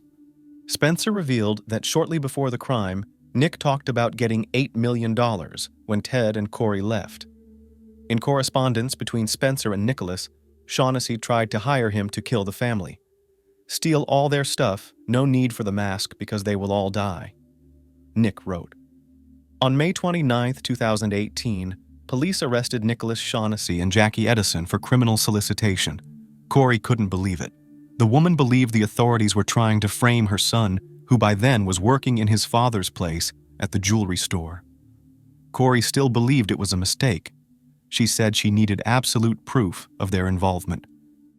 2 weeks after the arrest, Jackie was released on bail. Corey hired the best lawyer she could find for her son. After the tragedy, in an interview, Corey Shaughnessy said, "You could have told me that aliens landed in the front yard, and I would have believed that rather than I would have believed that Nicholas and Jackie were planning to kill us." For months, Corey had been by Nick's side. She truly believed that maybe the kids were involved in something in College Station, where Nicholas owed someone money, or maybe there was something strange with illegal substances, or maybe he told the wrong person that his parents were jewelers. The woman was ready to believe anything but that her son was planning to kill them. But the police were certain that Nick and Jackie were behind the attack. It remained to find out who had shot Ted Shaughnessy, and that was no easy task. After all, the traces and evidence have exhausted themselves, and the investigation has reached a dead end. Time passed, and 4 months after the crime, Detective James Moore decided to review the surveillance video from Nick and Jackie's porch, recorded just 2 days before the attack. For a mother who had struggled for months to keep faith in her son, this was the final straw. Too much had happened to really point to Nicholas and Jackie's involvement, and Corey realized with horror that she had spent months harboring the very people who had planned to kill Ted and her that night. Surveillance footage from the front porch of the house proved to be a major twist in the case. The footage, recorded just 2 days before the attack, shows Nick Shaughnessy greeting 2 men at the front door. One of them is wearing a green t-shirt with Anderson written on it. Detectives rushed to the Anderson Window Company in search of the man from the recording. His name was Cameron Vosmek, and he wasn't home that day. But his wife answered the door and quickly got their attention. She said that a few months earlier, a man named Johnny Leon had asked her husband to commit murder for money. But Cameron turned him down. Police ruled Vosmek out as a suspect. Johnny Leon was later called in for questioning, where he admitted that Nick had tried to hire him for $100,000, but he refused. He was arrested and revealed that he had traveled to Austin with Nicholas a few days before the crime. According to him, they parked in front of Shaughnessy's house. Nicholas walked to the house, came back, and said he couldn't get in. Johnny claimed that he was not involved in the crime after that night. However, his cell phone showed that he was in Austin on the morning of the crime. Johnny did not give the name of the second shooter, but did give his cell phone number. He had been in contact with a man named Aayan Smith. Smith claimed he was with his girlfriend and that she could provide him with an alibi. His girlfriend said that on the morning of the day of the crime, Aayan left her in a motel room. He left in her car, and she tried to call him several times, but the boyfriend did not answer. Aayan's girlfriend told police that he had been carrying a .40 caliber handgun for several days after the crime. The gun was recovered from a member of Smith's family. Aayan Smith was arrested. Police also discovered that both men had arrest records. In fact, they had been arrested together for dealing in illegal substances earlier. Nick Shaughnessy and the 2 alleged killers were charged with capital murder. But by the spring of 2021, Amy Meredith left her job as an assistant district attorney. And there was a new district attorney, Jose Garza, whose office made the criminals an offer: avoid a possible death sentence by pleading guilty to a lesser charge of murder, and serve 35 years with the possibility of parole. Leon and Smith agreed. Corey wrote Nicholas a letter and offered to accept the plea bargain. The sentence would be 35 years with the possibility of parole. In April 2021, Nicholas accepted the deal. He could be released when he turned 36 years old. At a hearing in April 2021, and Nicholas Shaughnessy pleaded guilty and was sentenced to 35 years in prison. He will be eligible for parole after serving 20 years of his sentence. Aayan Smith and Johnny Leon were sentenced to 35 years with the possibility of parole. Aayan Smith told police that after they shot Ted, he heard gunshots coming from the bedroom and a woman crying. Smith said he begged Leon not to kill Corey and to leave the house. They left because they didn't want to be shot. From prison, Nicholas sent letters to his mom. Corey was finally able to see her son after he had been in prison for 2 years. Corey knew a lot of information about Nicholas and Jackie's case, but she still didn't know who had used the .40 caliber gun because the gun belonged to Ted. In a private conversation, Nicholas revealed that he had given his father's gun to Aayan Smith. When this came to light, Corey was able to finally believe that Nicholas was indeed involved in the case. Neither I, my husband, no one in our family, nor any of our friends could ever imagine that Nicholas and Jackie would want us killed. Jackie tried to downplay her involvement in planning the crime. She claimed she knew nothing about it. The police knew she was lying because, based on the deleted text messages, she knew. She admitted that she had traveled with Nicholas to Austin several times, but said she had never taken Nicholas' words about massacring her parents seriously. Jackie divorced Nicholas while he was in prison. In March 2022, Jackie's charge was changed to conspiracy to commit a felony. In June 2023, Jackie pleaded guilty to attempted conspiracy to commit a felony. She was granted a suspended sentence, meaning she could plead guilty and receive probation. She spent 120 days in jail. She will be on probation for 10 years. Every year for 10 years on the anniversary of Ted Shaughnessy's murder, she will have to spend 2 days in jail. Nicholas was interviewed from prison. He said he wanted to impress Jackie and become rich. Ted Shaughnessy, a registered jeweler, and his wife Corey Shaughnessy, a certified gemologist appraiser, could have shared a prosperous life with their adopted son, Nicholas. Ted, who founded Gallery Jewelers in Austin in 1995, achieved success, earning the family a respected name in their community, was murdered by son Nick, who put a dollar sign on his parents' lives and decided to take away their happy life. Currently, the victim's son remains incarcerated at the Clemens Unit in Brazoria, Texas. Aayan Smith is serving his sentence at the LeBlanc Unit in Beaumont of the aforementioned state. Johnny Leon remains incarcerated at the Barry B. Telford Unit in New Boston, Texas. This is a story of exemplary transformation that society opened its eyes to too late. Sometimes kindness comes at too high a cost, and the person who seemed close becomes an executioner.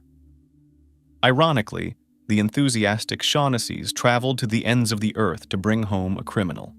It is a pity that they, enamored with love for the child, could not convey to their son the simple truth of life that money is the most easily replenishable resource, but time, unfortunately, is not.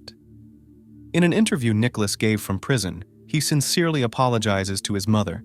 But is it possible to accept an apology that shouldn't be there in the first place? Throughout the years of investigation, Corey Shaughnessy has endured an incredible emotional journey to the realization that her own son hired hitmen to take her and her husband's lives for money, and she still loves her son, the same 8-year-old boy who lovingly hugs her in photos and races cars with his father. But that boy is gone forever, and so is the life Corey and Ted tried to build around him. Corey Shaughnessy currently lives in another state under an assumed name, and every day that passes she tries to find faith again in the people around her. Indeed, many people are far from what they appear to be at first glance. A chilling thought visits us throughout our story. The 2 people who tried to kill you were living with you in your own home. Take a good look around you. Inevitability. When one person goes missing, it's always a tragedy for their family. But imagine the horror that befalls the loved ones if an entire family disappears. And if there are children involved, the grief is indescribable. Matters concerning the life and health of children are always perceived with a special sensitivity. They are innocent from birth. Unfortunately, there are times when these little angels suffer and bear responsibilities just as adults do. A complicated situation unfolded in the fall of 2013 in Deltona, Florida, USA, involving the family of Yesenia Suarez and Luis Toledo. The 28-year-old mother vanished along with her children, 9-year-old Thalia and 8-year-old Michael Otto. Law enforcement officers began the search and investigation into the disappearance immediately. However, the clues discovered soon left the seasoned officers astonished. What happened overnight from October 22nd to October 23rd is shrouded in mystery and defies all logic. Disappearance. The next morning, Felicita Perez, the mother of the main character, waited for her usual call. Yesenia called her every day between 8:30 and 9 a.m., but this time there was no call. The elderly woman grew concerned as such behavior was out of character for her daughter. Over the next 2 hours, she tried to make contact, but all attempts were futile. The mobile phone of the person being called was turned off. Felicita then called the school where her grandchildren attended. However, the administration informed her that the children had not arrived for classes. The mother's concern grew. Around 11 a.m., she decided to visit Yesenia's home, but nobody answered the door. After this, the worried woman sought help from the police. The compelling arguments she presented convinced the officers to respond to the message. Upon arriving at Yesenia's residence, police officers began inspecting the house and the surrounding area. Soon after, 35-year-old Luis, the husband of the missing woman, arrived. He seemed surprised to find law enforcement at his home and initially expressed indignation. However, once he learned the reasons for their presence, he softened. During the conversation, the man mentioned that he last saw his wife and children the night before. After a minor argument, she packed some belongings and left, saying nothing to him. The family was on the verge of divorce, so after another quarrel, he spent the night in the car. By morning, the house was empty. Toledo stated that he was deeply saddened that after years together, his wife did not even bother to say goodbye. His words were credible. He also gave permission for a search. Inside the home, except for scattered children's toys, everything was orderly. No signs of forced entry or struggle were detected. It seemed quite possible that the young woman left at the first opportunity along with her children.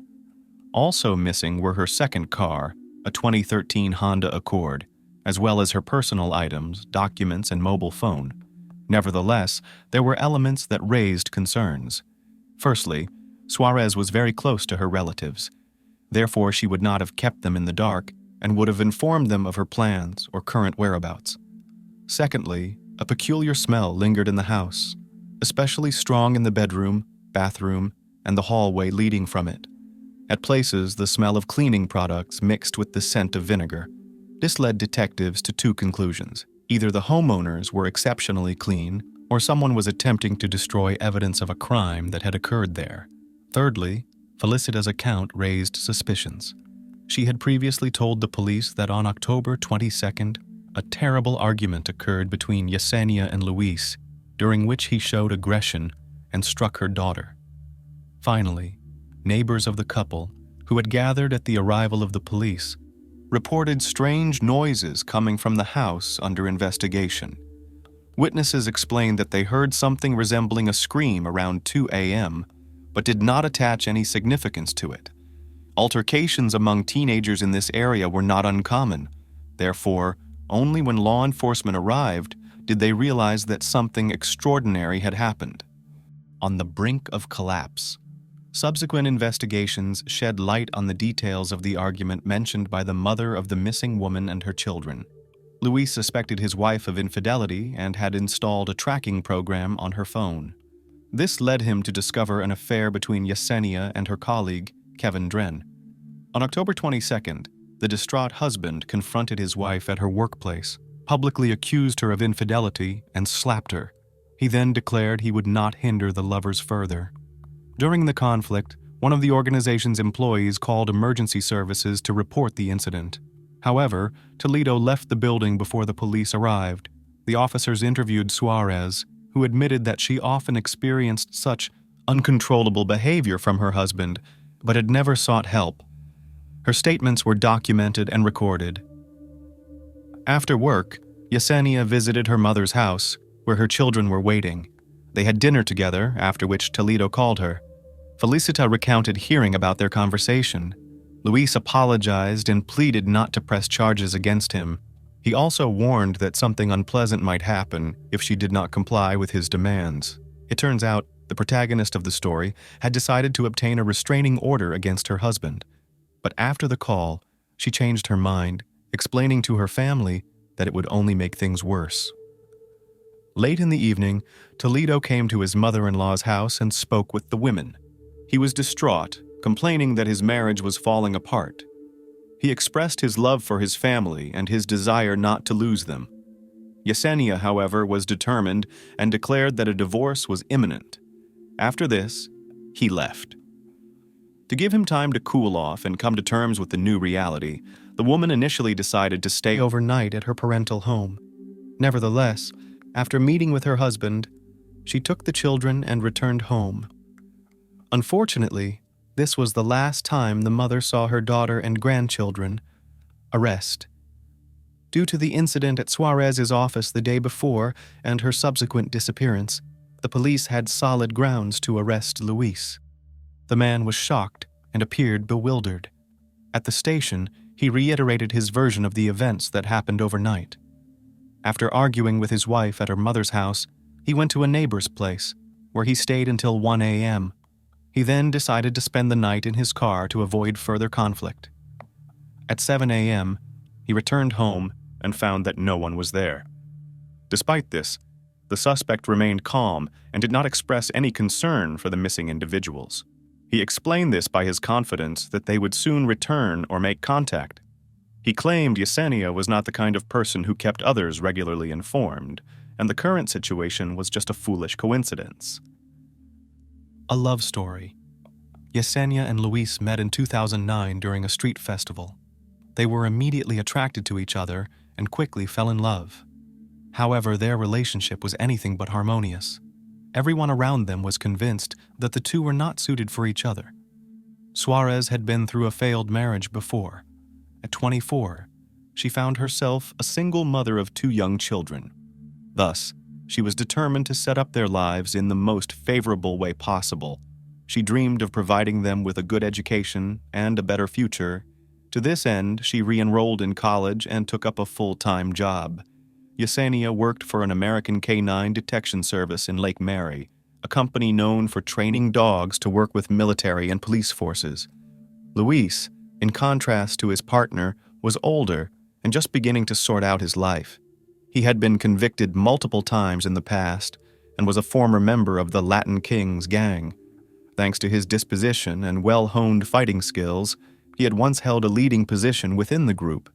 However, after turning state's evidence and betraying his peers, he lost his former influence and respect. Therefore, Toledo left the gang, turned away from his criminal past, and enrolled in college for barber training. He even got baptized and started attending church. Luis emerged as a sociable and caring person who tried to help everyone. After meeting Yesenia, he transformed completely. He became a loving and tender partner to her and a caring stepfather to her children. All the neighbors spoke highly of him. They often saw him spending time with his family and playing with the kids in the yard. The young couple got married on the first day of 2011. Although their relationship was initially happy, over time everything changed. Respect and understanding faded away. Luis began to spend a lot of time on video games and neglected his family duties. It seemed all his attention had shifted to the virtual world. His wife repeatedly expressed her grievances, but the situation would only improve temporarily. Felicita often visited the couple since she lived just a few blocks away. Therefore, she was well aware of everything happening in her daughter's life. Gradually, the number of arguments in the family increased. Toledo genuinely did not understand what was expected of him and why they couldn't live as before. One day, he became so angry that he physically lashed out at his wife. After this, their marriage began to crumble. Eyewitnesses. After Luis was detained, detectives began interviewing relatives and acquaintances of the missing family. They also contacted Yesenia's lover, Kevin. He reported that he had spoken with her late on the evening of October 22nd. He called to check on her, concerned that she might be in trouble after the incident at work. During the conversation, Suarez seemed tense, but she assured him that everything was fine and that it would just take some time to settle down. Sometimes her voice sounded unclear, which made him think that she might have had a drink. Their conversation lasted about 5 minutes. At the end, Yesenia wished him a good night and said goodbye. It was clear that Kevin did not know where she was and was genuinely worried that something irreparable might have happened to her. Later, a call came into the police station from Jackson Titian, a neighbor of the suspect. The young man lived with his mother across the street and had inadvertently witnessed the events unfold. He reported that at 6 a.m., Louise came to him asking for help with a task. He needed to pick up a neighbor on his way back from Lake Mary. but he did not explain why. Meanwhile, Toledo got into Yesenia's car, leading the student to assume that her vehicle needed repair and they were heading to a garage. However, the reality was different from what he had imagined. They drove for about 30 minutes and then stopped in the parking lot of a large supermarket. Luis got out and started cleaning the interior of the car.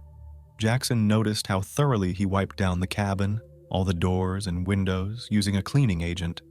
Afterwards, he put the car mats, a rag, and gloves into a bag and then disposed of the bundle in a trash container.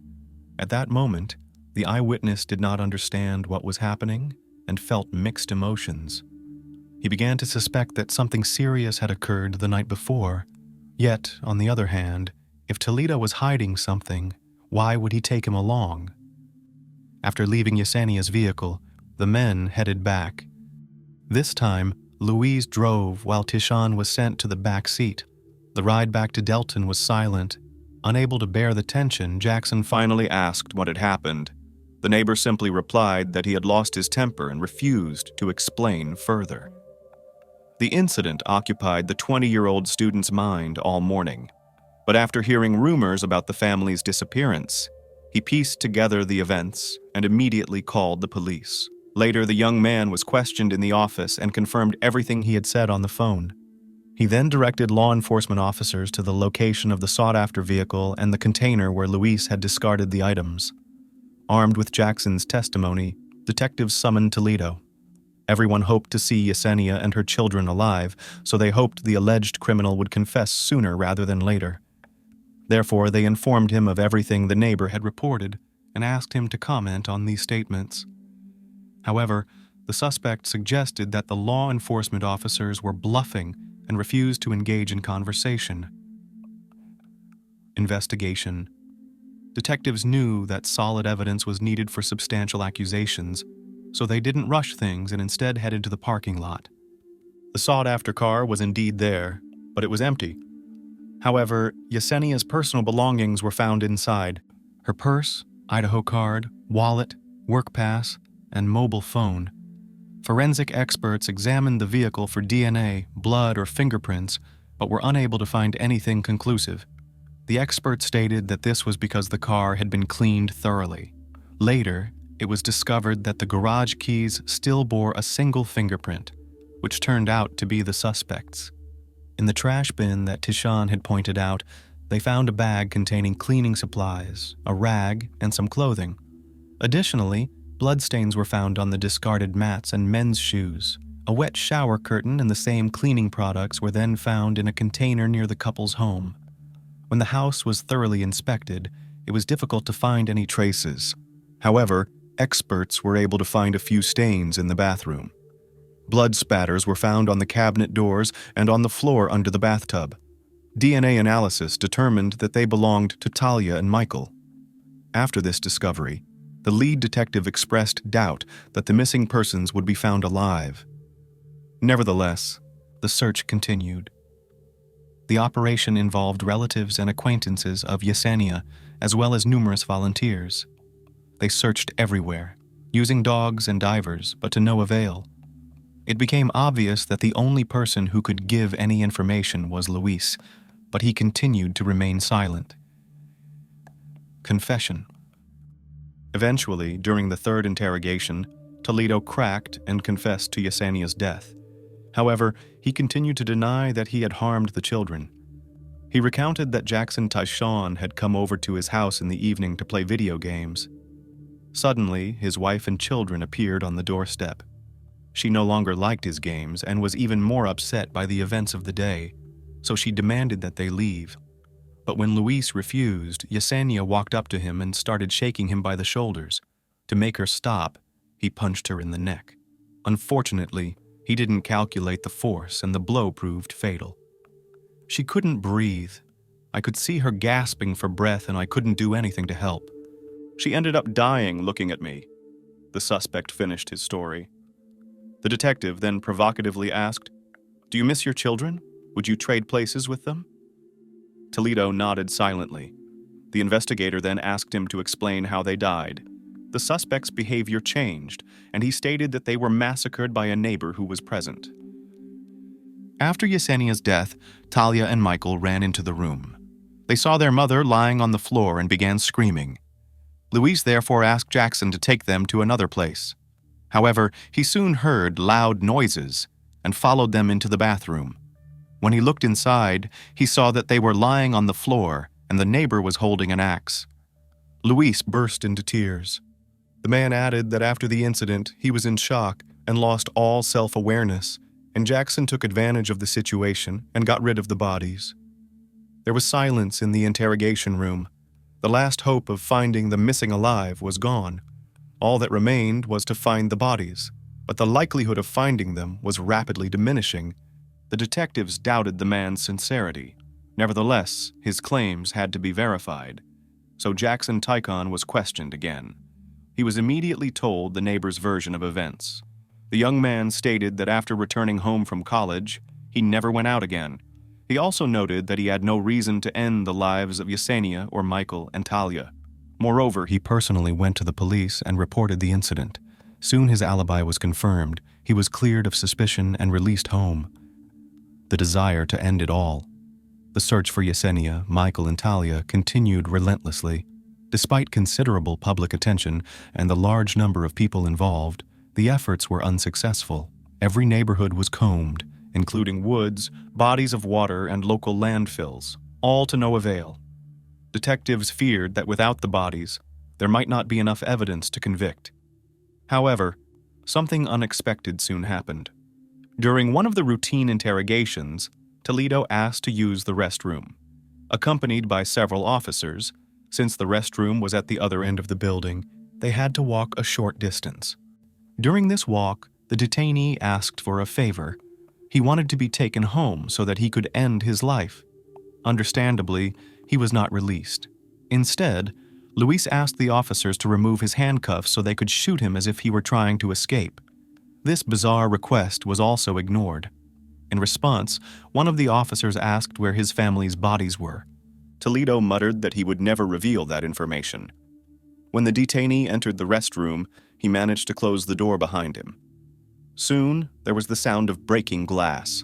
It turned out that the suspect had broken the mirror over the sink and used the shards to slash his wrists. He was clearly determined to end his life and was doing everything he could to do so, but it was unclear what was driving him. Was it guilt and remorse for what had happened, or fear of the punishment awaiting him? Later, he did give an explanation for his actions. The policeman broke down the door and pulled out the bloody man, whose devious plan had failed. He received timely medical attention, and his life was not threatened. However, the detainee's behavior revealed much. It turned out that he feared retaliation from his former colleagues, who traditionally had an unkind attitude toward those who harmed children, unlike their attitude toward unfaithful spouses. Luis realized that if he ended up in prison, he was in for a rough ride. His past convictions when he turned in the Latin King's leaders and the new murder charges would weigh heavily against him. This was confirmed by the contents of his letters sent during the investigation. In one of them, he expressed his desire to tell the whole truth, but could not, as it would be used against him. He reminded everyone that Yesenia had been unfaithful to him, and added that he would never harm the children in any way. "I love them more than anything and continue to love them to this day," he wrote. On October 28, Luis was charged with Yesenia's murder, and the following January, with the murders of Michael and Talia. The prosecution did not rule out that a third person was involved in the crime and helped the accused dispose of the bodies. Given his past criminal experience, Toledo also knew how to clean up a crime scene professionally on his own. Justice has been served. The trial of the man took place in 2017. The prosecutor argued that the accused committed the crime out of jealousy. However, he did not confess to ending the lives of Talia and Michael, since there was no justification for such actions. Therefore, Luis came up with an absurd story involving a neighbor. Kimberly Lasanta, Toledo's sister-in-law, testified in favor of the prosecution. She told the court that because of numerous threats from him, she obtained a restraining order against him. She claimed that Luis had previously sent her text messages threatening to take the children and send someone to harm her.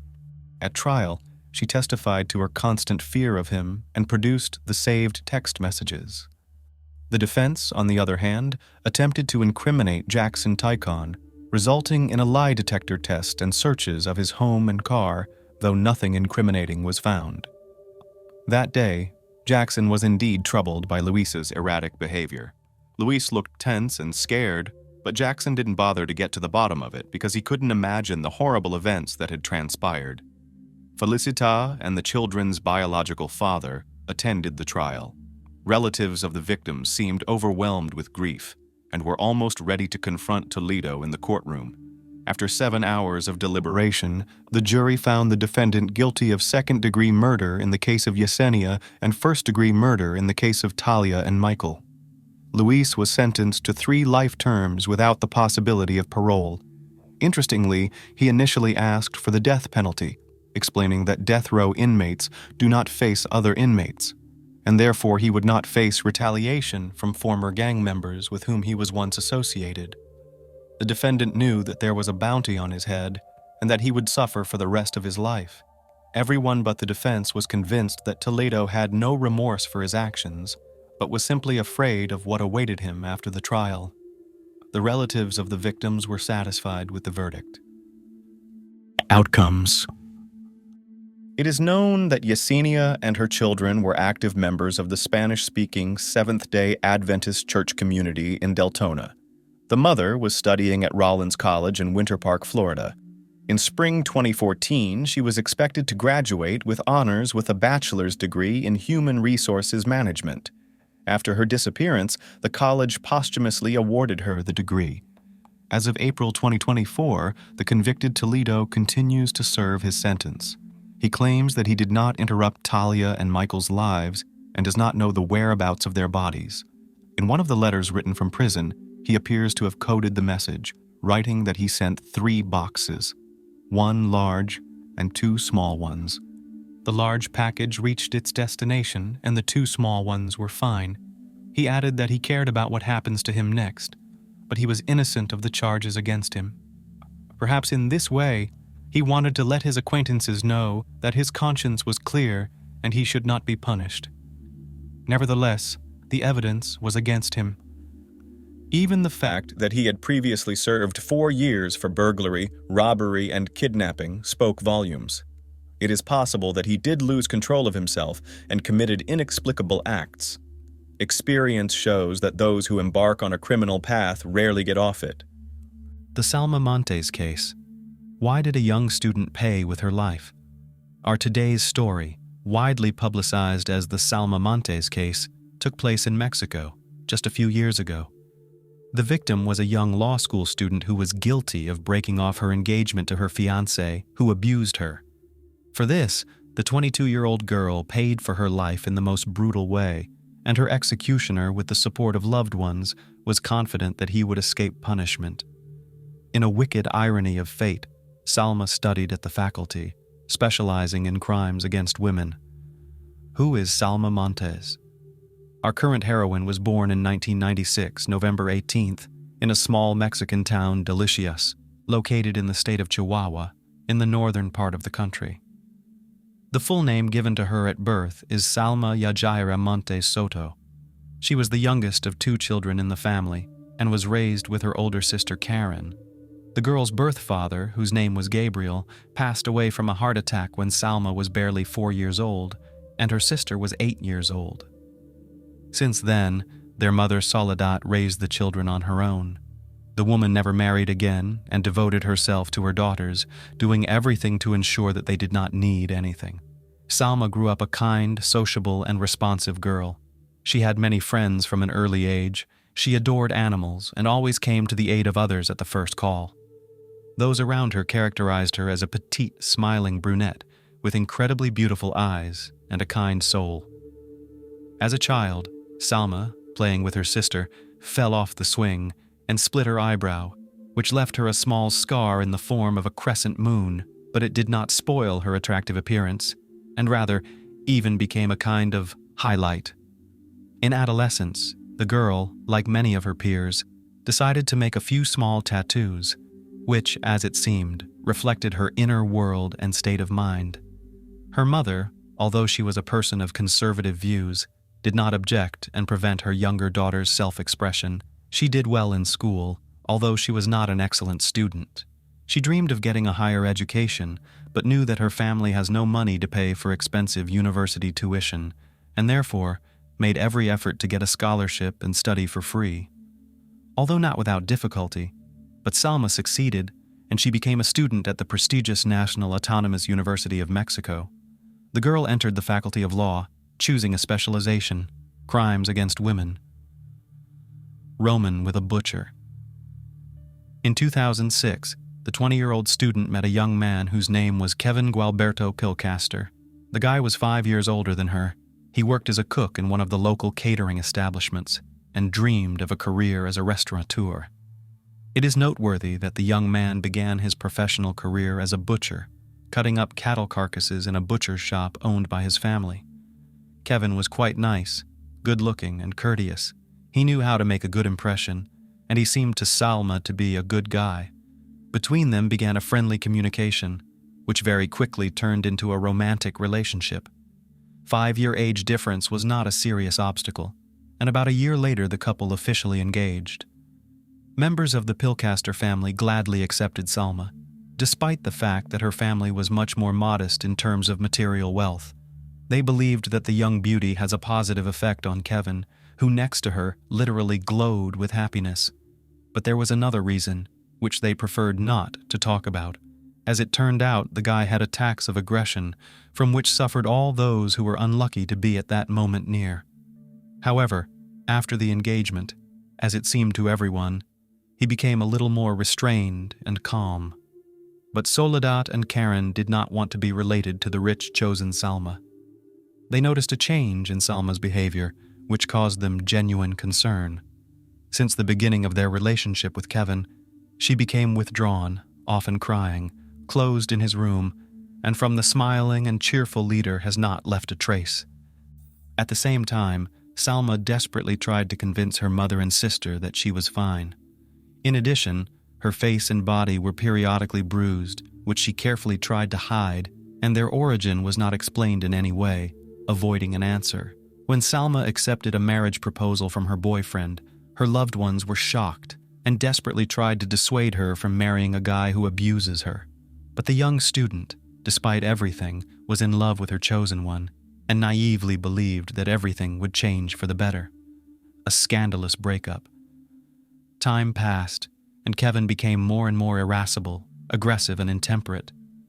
He was jealous of his passport literally to every pillar, forbade her to communicate with fellow students, and in general with any guys, and also demanded that Salma daily reported to him about where she was and with whom she saw. On this ground, the couple constantly quarreled, and the young man often put his fists into action. At the end of March 2019, after another major quarrel, which ended in manhandling, Salma broke off the engagement just a couple of months before the planned wedding.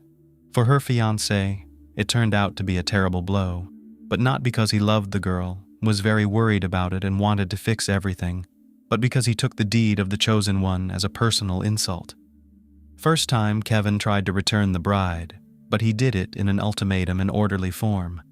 When he realized that she did not want to see him anymore, he suddenly changed tactics. He again became courteous and polite, as at the beginning of their relationship, offered the former lover to remain friends and continued to communicate. A couple of weeks after the breakup, the young people finally calmly talked and seemed to have figured everything out. Salma at the time was actively preparing for the defense of the diploma, had an internship, and was too busy studying, and therefore about the conflict with her former fiancé and broken engagement almost did not think. When on May 31st, Salma unexpectedly called Kevin and proposed to meet, she did not think it strange or suspicious, and she agreed. They agreed to see each other that evening in the parking lot outside the local Natural History Museum on the northeast side of town. The guy worked near the place and often left his car there. After school, Salma was given a ride to the building by a close friend of hers named Violet. Since it was Friday night, they said goodbye until Monday, agreeing to go to the library together that day to study. There was a Ford Transit van in the parking lot, which belonged to Kevin's parents and which he himself used as his work vehicle. The young man was supposed to show up any minute, so Salma headed for the car while her friend went home. Salma has not been seen alive since. Disappearance of a student. When Salma did not return home in the evening, her mother and sister sounded the alarm. She always warned her loved ones if she was going to stay out late or spend the night at a friend's house. About the planned meeting with Kevin, Soledad and Karen did not even guess, because Salma, not wanting to upset them, hid it from them. The student's cell phone was turned off, and after several hours of unsuccessful attempts to reach her, her mother and sister began to call her friends, but they could not help. When the relatives contacted Violet, she said that Salma was going to meet her ex-fiancé, and she drove her to the meeting. At this point, the women realized that something terrible had happened, and it was time to sound the alarm. They immediately, right in the middle of the night, went to the police station, where they reported the disappearance of Salma, as well as their terrible guesses about what might have happened. Law enforcers took the statement of the concerned women seriously and quickly began searching for the missing student. The first thing was questioned Violet, who last saw Salma. She confirmed that she took her friend to meet her ex-fiancé, and they said goodbye in the parking lot, and a couple of hours later, Salma Montez's phone was turned off and unavailable. Kevin, who was visited by the police in the morning, said he saw his ex-fiancé in the parking lot. They talked for a while and went their separate ways. It was obvious that the guy was not telling us something, but he had nothing to show for it. Less than 24 hours had passed since Salma's disappearance, and there was still hope that she would soon turn up alive and unharmed, and there were no good reasons for detention, searches, and interrogations, so the investigators limited themselves to talking outside the station and collecting testimony. Salma's friends, fellow students, and relatives took an active part in the search for her. They pasted flyers with her photos around the city, created posts on social networks, through which they asked to share any relevant information about Salma's whereabouts. The missing person was described as a petite, skinny brunette with light skin and brown eyes. Among the special features mentioned were her tattoos, 3 hearts on her stomach and musical notes on her right arm, as well as a small scar above her eyebrow. She was carrying a cloth backpack with textbooks, notes, and a student ID card, which she always carried with her. A grisly find on the banks of the canal. On June 7, 2019, a badly disfigured and decomposed human body was found on the bank of a canal miles away from the interstate highway, the appearance of which was literally shocking. The hands were missing, the skin had been stripped off in places, the hair had been burned off, and the face had been mutilated beyond recognition. In addition, all teeth had been removed, and no personal belongings or clothing could be found. According to preliminary reports, the cause of death was a deep wound in the neck inflicted by the precise blow of a sharp knife. As a result of this action, the carotid artery was damaged, and the girl literally bled to death in a couple of minutes, and all other injuries were inflicted posthumously. Obviously, the perpetrator did everything possible to make the body unrecognizable, either by fingerprints, dental records, or any special features or external data. Experts only agreed that it was a young girl aged 25 years old, and it was immediately suggested that the body belongs to Salma Montes, who disappeared a week ago and whose story was actively replicated in the press. The mother and sister of the girl were invited to the identification, but they could not recognize their relative in the disfigured corpse. The women simply refused to believe that someone could have treated the kind-hearted and sympathetic Salma so cruelly. In order to unambiguously identify the identity of the victim, required an expensive DNA examination. However, the Montes family had no money for such research, so the test was conducted by a state laboratory, whose equipment left much to be desired, and the probability of error or inaccuracy was quite high. Unfortunately, the results of the examination confirmed that the mutilated body found did indeed belong to the missing student.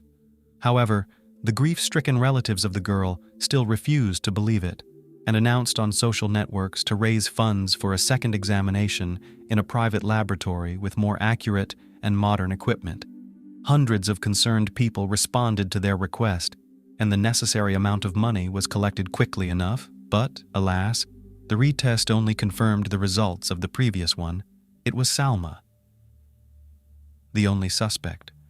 Relatives and close friends of the deceased in one voice claimed that she had no enemies or ill-wishers, but at the same time, almost all mentioned her troubled relationship with Kevin Pilcaster, with whom she broke off her engagement about a month before her disappearance. Salma's mother and sister claimed that her ex-fiancé abused and beat her, which is why she decided to break up with him. It would seem that this guy should have been the main, if not the only, suspect from the beginning. But until the body was identified, he remained at large and his house, car, and personal belongings were not searched, which gave him a great opportunity to get rid of the evidence. Only 2 weeks after Salma's disappearance, and a week after the discovery of her body, Kevin was taken into custody on charges of kidnapping and brutalizing his former fiancée. The young man himself categorically denied his guilt, although he agreed to cooperate with the investigation. However, his testimony has largely changed. The new version and found evidence. In the opinion of forensic experts, an experienced butcher or surgeon worked on the body of the girl. The hands were separated from the body with precise cuts on the joints, which spoke of a good knowledge of anatomy. The skin was also expertly and skillfully removed. As it turned out, the perpetrator removed it in places where there were tattoos, as well as noticeable birthmarks in order to eliminate the possibility of identifying the body by them. Since Kevin had worked as a butcher in the past and had extensive experience in cutting carcasses, the prosecution tried to cling to this thread. But the defendant's lawyers insisted that it was a mere coincidence, and this circumstance could not be used in court as evidence of their client's involvement in the case. According to the new version told by Pilcaster after his arrest, that evening they actually met with his ex-fiancée in a parking lot near his work. They were just talking when suddenly another guy approached them, who, according to Kevin, was Salma's new boyfriend. Allegedly, this guy was jealous of the girl's former fiancé and punched her in the face with a swing, but the defendant stood up for Salma. He told her to take shelter in his van, and he himself decided to deal with the offender in a manly manner. However, the fight had barely started when Salma jumped out of the van and begged Kevin not to hurt her boyfriend. After that, Salma and the stranger left, and Pilcaster went home. The defendant's parents and grandmother, who were called as witnesses, claimed that he returned home at midnight, changed his clothes, and went out with his new girlfriend named Consuela. Soon, the girl herself showed up at the station to confirm Kevin's alibi, saying that on that fateful night he was with her and could not have committed the crime, and then cover his tracks. The van in which the suspect was traveling was seized, and inside the vehicle was found washed-up traces of blood belonging to the deceased. In response, the young man claimed that Salma had gotten a nosebleed after a jealous boyfriend punched her, and she probably left a trail when she hid in the van while the men worked things out. However, according to Salma's family and friends, no new boyfriend has appeared for her since her breakup with her fiancé. She was completely absorbed in her studies, wrote a diploma, and preparing for his defense. By the way, to find this mysterious boyfriend, which Kevin could not even thickly describe, and failed, most likely because he made him up. Despite the new details and Consuela, who came out of nowhere to confirm the alibi of the accused, the whole story looked very strange and unreliable. Nevertheless, the court found that the evidence presented by the prosecution was insufficient to convict. Pilcaster was acquitted and released from the courtroom in August 2019. Escape from the city. Almost immediately after his release, the young man hurriedly left his hometown, and for about 6 months did not give any news of himself at all. This caused a storm of indignation among the relatives of the murdered girl because the case was not closed. The investigation continued, and the only suspect was simply released like this. In fact, letting him escape. As this unprecedentedly brutal case became publicized, and its details were covered in the press for about 2 months, many residents of the city decided to express their support for the Montes family. People gathered at spontaneous rallies, demanding to find Kevin and to reopen the case against him, because he was clearly not telling something, and the story he told was not believable. Salma's family and the activists who helped them succeeded in getting the investigation reopened, and a second search of the suspect's home revealed a hidden cache in the wall containing Kevin's bloody clothes and a large kitchen knife, which he had probably used to kill and then partially cut up his victim. Most likely, he had not had time or was afraid to dispose of this evidence, believing that no one would find it in the stash. At almost the same time, Pillcaster, apparently following the advice of his lawyers, decided to make himself known and go on the attack. He didn't just make himself known, he filed a lawsuit against the Montes family, accusing them of slander, organizing his harassment, and tampering with evidence. The man said he was forced to leave town because he feared for his life because of the harassment organized by Soledad and Karen. In his opinion, the women had turned the entire town against him, and he was simply afraid of being lynched.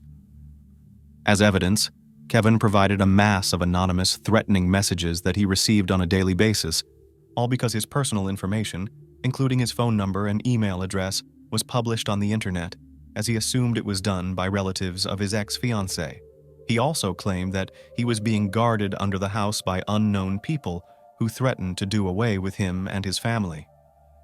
Following the gruesome discovery at the Pillcaster home, Kevin has once again become the prime suspect in the murder case and has once again been taken into custody. At the same time, the man and his lawyers insisted that the evidence was planted on him and also accused the Attorney General of collusion with the Montes family and the deliberate concealment of part of the CCTV footage, which allegedly could prove the innocence of the defendant and confirm his alibi. However, no such recordings were found because they simply did not exist. A new investigation and a protracted trial. Before Kevin could be taken back into custody, it was necessary to overturn his previous acquittal. This process was somewhat protracted because the judge did not want to admit his mistake and insisted that his decision was correct, and only right. However, after several sessions, the verdict was overturned, after which a new case was started, taking into account the discovered evidence. In this regard, Kevin's parents and grandmother decided to organize a real press conference, during which, answering questions from journalists, called their family members victims of the machinations of Soledad and Karen Montes. According to them, these women from the beginning were against the relationship between Kevin and Salma, while the Pillcasters loved Salma with all their hearts and already considered her a member of their family. They also claimed that they were literally crushed by the news of the death of the failed daughter-in-law, and soon they were in for another shock when their son was accused of Salma's murder. The suspect himself in the interrogation did not hide the fact that they had a difficult relationship with the former lover and even confirmed that at times raised his hand on her. He justified his actions by the fact that Salma, allegedly, he cheated and he had the right to punish her. He also did not hide that he was annoyed when Salma broke off the engagement, which she, in his opinion, had no right to do because it offended him as a man. A new trial did not begin until June 2020. This time Kevin was charged with kidnapping and aggravated brutal murder motivated by gender-based hate. In fact, he himself led the investigation to this conclusion, constantly repeating, "A woman had no right to act and speak like that." The collected evidence, including the bloody clothes and the knife, which was recognized as the murder weapon, as well as the testimony of witnesses, was enough to convict. And the story previously told by Kevin about Salma's new boyfriend, who, in his opinion, and was the real culprit, simply fell apart because there was no other guy in the parking lot or in the life of Salma. However, the prosecution requested time to complete the investigation, and the court agreed to grant the request. In this regard, it was decided to send the defendant for 6 months of pre-trial detention in a maximum security prison. But due to the coronavirus pandemic that swept the world, the investigation was delayed, and court hearings were repeatedly postponed. So Kevin's 6-month pre-trial detention dragged on for almost 2 years. A fair sentence. It wasn't until May 2023, on the eve of the 4th anniversary of the crime, that a new hearing was held, at which the prosecution presented all the evidence it had managed to uncover in the meantime. In court, several witnesses testified to the fact that Pillcaster abused his fiancée, beat her, and sought to control her every move, depriving her of any freedom. He treated her like a thing that belonged only to him and did not accept the fact that she chose to leave him. On August 16, 2023, Kevin was found guilty of aggravated murder as well as cruelty to the body. As for the kidnapping, this point of the charge, according to the judge, was not proven because Salma herself came to meet with her ex-fiancé and herself could get into his car. Nevertheless, the evidence presented in the courtroom was enough to send a young man to prison for life. More precisely, he was sentenced to 70 years in prison. But if we take into account that at that time the defendant was 32 years old, it is fair to say that such a sentence became for him a life sentence. In addition, Kevin was required to pay the Montes family about $45,000 as moral compensation. Salma's mother and sister later stated that they were quite satisfied with the verdict, although Pilcaster never admitted his guilt, did not repent, and did not explain the motives for his terrible and inhumane act. The case of Austin Harif, a handsome, honor student, athlete, and cannibal. Can a young, physically healthy, and strong man suddenly lose his mind, turning into a wild beast? And if such a transformation does occur, where should one search for the root cause of this drastic change? Experts believe that such mental disorders are often hereditary, can be the result of traumatic experiences, substance abuse, or social isolation. Austin Harif's case stands out. It's not just a sudden bout of madness, a wild frenzy, or a personality disorder. Medical professionals have classified his condition as clinical delirium of lycanthropy, and the press has dubbed him a cannibal.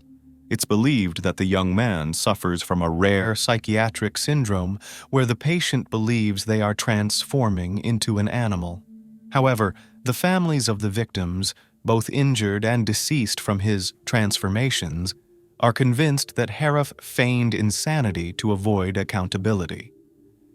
Harif himself did not hide the fact that he had been consuming various narcotics and psychotropic drugs for a long time, but examinations showed he was clean at the time of committing the heinous acts. Now let's delve into this complex case from the beginning and trace how the scion of a wealthy and respected family, an honor student, and an athlete turned into a drug-dependent madman with an uncontrollable desire to taste human flesh. The golden boy Austin Malcolm Harif was born on December 21, 1996, in the picturesque resort town of Palm Beach, Florida, and was the eldest of two children in a wealthy and respected family of doctors. His father was a renowned dentist with a network of private dental clinics, while his mother was a leading pharmaceutical specialist. The Harifs lived in a large, luxurious home by the ocean. A year and a half after Austin's birth, the family welcomed a younger child, a daughter named Haley. From a young age, the siblings were very close, calling each other best friends. Despite their privileged upbringing, it didn't mean the children were spoiled. Their parents ensured they received a quality education and supported their holistic development and creative potential. Austin was a straight-A student in school, passionate about playing the guitar, seriously engaged in wrestling and football, and performed in an amateur theater group. He considered himself creative and ambitious. Along with his parents and sister, Austin traveled the world, spending his vacations in new places each time. In an essay written during his high school years, Austin described himself as a happy and optimistic person, with a vivid imagination capable of conjuring anything he pleased. He also mentioned his perseverance in striving for excellence in academics and sports. However, he acknowledged his shyness as a weakness, which sometimes made it difficult for him to interact with peers. When Austin turned 13, his parents decided to separate. His father left the family home to his ex-wife and moved into an equally luxurious residence with his new love interest, who soon became his wife. The children stayed with their mother, but their father remained actively involved in their upbringing and provided financial support. Soon, his mother also found a new partner, marrying him within a year, and he moved into their home. The teenage boy struggled with his parents' divorce, but it's worth noting that his emotional turmoil did not affect his academic performance or athletic achievements. Dreaming of a career in medicine to follow in his parents' footsteps, Austin aspired to help and save lives, aiming to gain admission to a prestigious college specializing in medical studies. an honor student and social outcast. In high school, Austin transformed into a true heartthrob. He grew tall, reaching 6 feet 2 inches, boasted a muscular build, and was quite strong. His charming smile and innocent open gaze gave him an almost angelic appearance. However, Harif remained the same shy guy, which hindered his ability to socialize with peers and form romantic relationships with girls. In his personal diary, which he kept during his teenage years, he wrote about having almost no friends in school, as all his classmates labeled him a nerd and mocked him. The young man also expressed hope that everything would change for the better when he went to college, changed his social circle, and moved out of his parents' house. A few months before finishing high school, Austin discovered he had been admitted to the prestigious University of Florida's 4-year medical program. Successful completion of this program would open wide career prospects for him in the future, as well as the opportunity to continue his education at any medical school in the United States. The student was incredibly happy, as his dream had come true. Towards the end of August, his parents drove him to the college campus, where he was to begin his studies. Opening up in a vlog, Austin embarked on the independent adult life he had eagerly awaited, yet little changed for him. Due to his shyness, he still struggled to connect with peers. He briefly dated a lovely girl, but they soon parted ways because, as she put it, something about his behavior alarmed her, leading her to end the relationship. In his freshman year, Harif took a serious interest in bodybuilding, spending a lot of time in the gym and achieving impressive results. The young man developed steel muscles that looked very impressive. However, his success was not solely the result of perseverance and hard work. Steroids, which he began using regularly, also played a role. He openly shared this in his vlog on YouTube, which he started in the spring of 2016. Austin posted various videos on his channel. Some discussed sports and bodybuilding in particular. Others featured him singing with a guitar, doing cover versions of popular hits, or mimicking famous artists by copying their performance style. Still, others were about himself and his philosophical musings on life. Over time, however, his postings became increasingly alarming. The young man started urging his followers never to use steroids, claiming they could drive a person insane. He also said he had a crazy and normal side, and was confused by them. Austin began recording videos speaking in different accents, as if they were different people, sometimes changing the tone of his voice, or he could burst into tears mid-recording for no apparent reason. His mood and facial expressions also underwent strange transformations, at times appearing as if he was just making faces at the camera. Later, experts who reviewed his postings concluded that in each one, the young man was virtually pleading for help. For him, this blog became the only outlet and a way to express his feelings, as he failed to make any real friends during his studies. Moreover, these video recordings traced how the student gradually lost his sanity, with his behavior becoming more sensational, provocative, and even aggressive. Austin's subscribers suspected he was using some controlled substances and recorded his videos under their influence. They directly asked him about this in the comments, but he replied that it's unhealthy, and as an athlete, he would never use drugs. However, his behavior suggested otherwise, and one of the subscribers even speculated that Harif might have a dissociative identity disorder. What's wrong with Austin? When Austin returned home for the summer break, his mother and sister, who hadn't seen him in almost a year and hadn't watched his blog online, were literally shocked by the changes in him during that time. Austin had undergone a significant physical transformation, turning into a veritable mountain of muscle, but that was just the tip of the iceberg. He became odd in every sense, speaking nonsense and claiming he no longer needed sleep. Initially, his family didn't take his words seriously until the night came. Austin declared he would patrol the house, guarding his family's peace from some dark forces. And he indeed kept his promise, wandering around the house until morning. Moreover, every hour, he would check on his mother and sister's rooms, loudly assuring them they could sleep peacefully because he was on duty. The next morning, his mother decided to have a frank conversation with her son and directly asked him if he was using any drugs. Austin candidly admitted that he had tried virtually all drugs over the past year and even described how each one affected him. Among other things, he had taken a potent synthetic drug that caused severe hallucinations, fits of rage, and could lead to a fatal overdose. Nevertheless, he swore to his mother that it was all in the past, and he no longer touched the poison that drove him insane. After hearing her son out, Mrs. Harroff made what was perhaps the main mistake. She did not seek help from qualified professionals, deciding she could help her son cope on her own. Being an experienced pharmacist, she took matters into her own hands. She gave her son a sedative and a sleeping pill, thinking it would help him relax and fall asleep after a sleepless night. However, Austin, after dozing off for just a couple of hours, was back on his post by night. He resumed patrolling the house until morning, informing its inhabitants every hour that all was quiet, and there was no need to worry.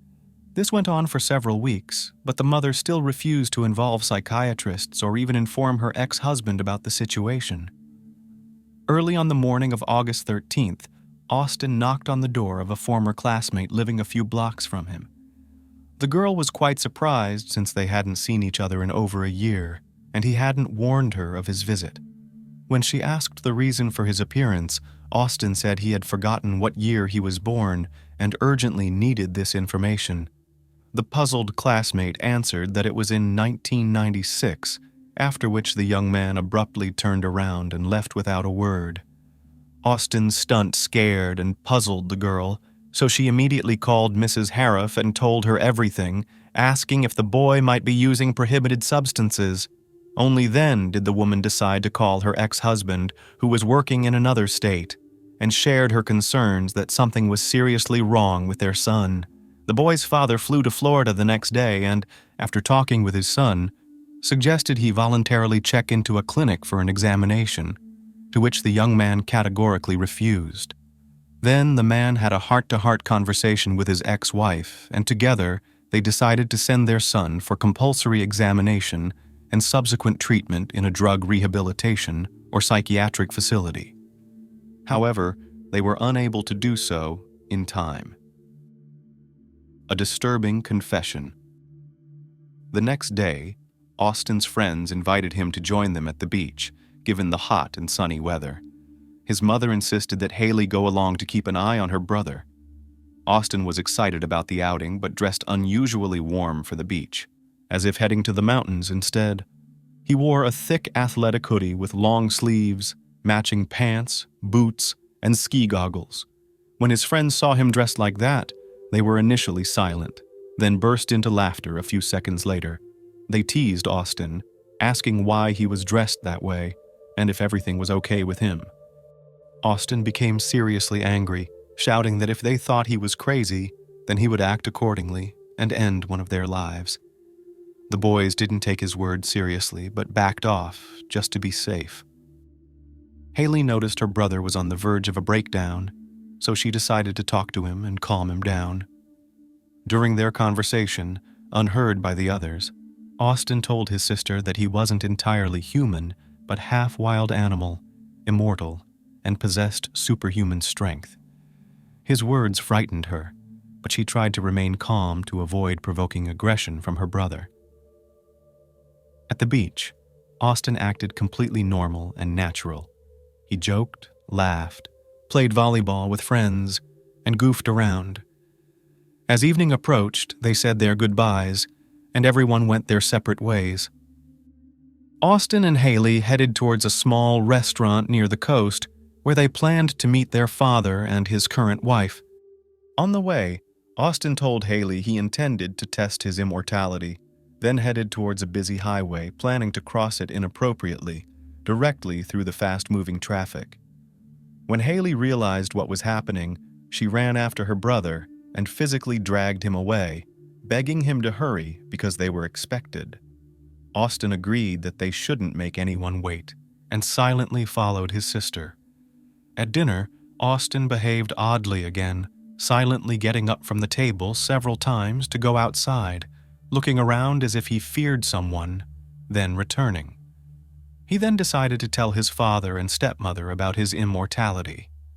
When his father calmly suggested seeking professional help, Austin jumped up, shouted that he wasn't insane, shoved his father hard, and ran out of the restaurant. Attack on an elderly couple and their neighbor. What unfolded after the young man left the restaurant could be straight out of a horror movie. He later claimed to have no memory of the events and couldn't believe he was capable of such brutality. Austin walked several miles until he wandered into an unfamiliar neighborhood. There, the bright light from an open garage drew his attention, and he made his way towards it. In that home lived an elderly couple, 59-year-old John Stevens and 56-year-old Michelle Mishcon Stevens. In the evenings, they enjoyed barbecuing and watching movies in their spacious garage. Set up like a living room, they had been married for over a quarter of a century, had 3 adult children living on their own, and were now enjoying their retirement and each other's company. That evening, John went for a walk with their dog while his wife prepared everything for their usual movie night. When Michelle saw an unfamiliar young man on their lawn, she felt no threat and even asked if he needed help. But the situation took an unexpected turn. The couple's neighbor, Jeffrey Fisher, lived across the street and was on friendly terms with the Stevens. Around 9 in the evening, he heard suspicious noises outside. Looking into the yard, he suddenly heard Michelle's agonizing scream. Without hesitation, he rushed to help his neighbors and saw a tall, large young man attacking the elderly woman by the open garage. Jeffrey tried to pull the stranger away, but the young man was overpoweringly strong, knocking Jeffrey to the ground. As he tried to recover, the assailant stabbed him several times in the back and shoulder. Realizing he was overpowered and needed help, Jeffrey ran into the Stevens house to draw the attacker's attention away from himself, and after exiting through the back door, headed to his own home. Only once inside did he realize the assailant had not followed him, but returned to the unfortunate Michelle. Jeffrey immediately called the police and emergency medical services, reporting an armed attack by a stranger with a knife and that he had been injured along with his elderly neighbor. After speaking with emergency services, Jeffrey fell silent, listening intently. Soon, he was convinced no one was outside his door, and the attacker had stayed at the neighbor's home. Moreover, the assailant was now making strange, animal-like sounds, similar to the growling of a wild beast, accompanied by screams of terror and moans. Fatal assault and gruesome act. It took the police about 10 minutes to arrive at the scene, but by then, it was tragically too late. The sight that greeted them was horrifying and beyond any logical explanation. 2 officers approached the garage, weapons drawn, only to freeze in disbelief at the doorway. There, in a pool of blood, lay the lifeless body of the homeowner, Michelle Mishcon Stevens. The autopsy later revealed she suffered multiple blunt force traumas to the head and a stab wound to the chest. A bit further in the dim light, 2 more individuals were on the ground, but it took a moment for the officers to process the scene. One man reached out, pleading for help in a strained voice. Above him was another man, seemingly choking him, gripping his neck with one hand and tilting his head back with the other. The officers demanded the attacker release the victim, threatening with their guns. But he showed no reaction. Firing was too risky due to the chance of hitting both individuals. Instead, one officer pulled out a taser, warned he was about to use it, and moved closer. Only then did he see the assailant was not just attacking, but actually biting the man's face, holding his head and neck firmly. The victim, as you might have guessed, was John Stevens. Beneath him spread a vast pool of blood. His left cheek was missing a chunk of flesh, and his lip, nose, and ear were also mutilated and seemingly chewed off. The elderly man was immobilized, barely able to move, silently begging for help. The officer shocked the attacker with the taser, but he seemed unaffected, continuing to tear at the victim's face with his teeth. A kick to the assailant's face only made him growl loudly and bite into Stevens's cheek again. Subsequent kicks did little to deter him. Reinforcements arrived, including a police dog, which was unleashed on the frenzied young man. The dog latched onto the assailant's arm, but he seemed to feel no pain, breaking free and injuring himself further. A powerful kick from an officer finally disoriented the attacker long enough to handcuff him. At this moment, the young man claimed he felt unwell, possibly having eaten something bad, before losing consciousness and convulsing. Emergency medical teams transported 4 individuals from the scene. Mrs. Stevens could not be revived, and her husband succumbed to his injuries en route to the hospital due to extensive blood loss from stab wounds and the shock of having his flesh consumed. The injured neighbor who reported the incident survived, but suffered permanent minor motor skill damage to his right hand due to nerve and tendon damage. As for the attacker, he slipped into a coma after ingesting a substance from a bottle in the garage he mistook for alcohol, which turned out to be weed perpetrator. He suffered severe burns to his esophagus and stomach, spent several days on the brink of life and death, but was ultimately saved by medical professionals. Fragmented memories. Austin spent nearly 2 weeks in a coma before he finally regained consciousness and was able to give his account, claiming he remembered nothing about the events of that day. Gradually, he began to recall the dinner at the restaurant and the argument with his father, after which he walked away. He then described seeing a ghost-like figure that led him through dark alleys and unfamiliar neighborhoods until a light appeared in the distance. The source of the light turned out to be a lantern near the Stevens garage, where the homeowner was preparing a barbecue and taking out food. When his presence startled the woman, she called for help. Austin admitted to striking her several times and then, drawing a knife, declared he would rid her of evil. At that moment, a man, neighbor Jeffrey Fisher, attacked him, whom Austin perceived as a demon, and he retaliated with the knife. After Fisher ran to seek help, Hariff continued to assault the woman until she showed no signs of life. He then noticed a bottle, mistook its contents for alcohol, and drank about half. Soon after, he heard a dog barking and a man's voice. The homeowner had returned, shocked by the scene. Austin claimed no memory of what happened next, at least according to his own statements. Initially, there was speculation that Austin was under the influence of potent narcotics, which might explain his aggression and insensitivity to pain. However, when he was tested at the hospital, his blood showed no traces of drugs, medication, or alcohol. This led to the conclusion that Austin might have had a psychotic break, acting without awareness of his actions. Determining the truth of this claim was left to experienced psychiatrists.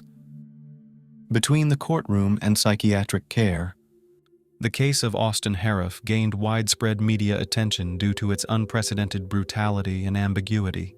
The children of the deceased couple, as well as the relatives of the injured neighbor, were convinced that the young man was feigning insanity and memory lapses in order to be declared incompetent and avoid severe punishment.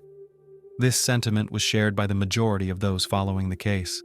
The state-appointed psychological and psychiatric expert, Dr. Landrum, noted in his report that Mr. Hariff's mental illness led to an acute psychotic episode, resulting in the death of 2 people.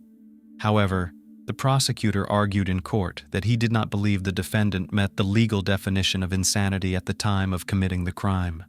There were suggestions that the young man's mental health had deteriorated due to his experiments with various narcotics, steroid use, and difficulties in socializing with peers, which he had experienced since school.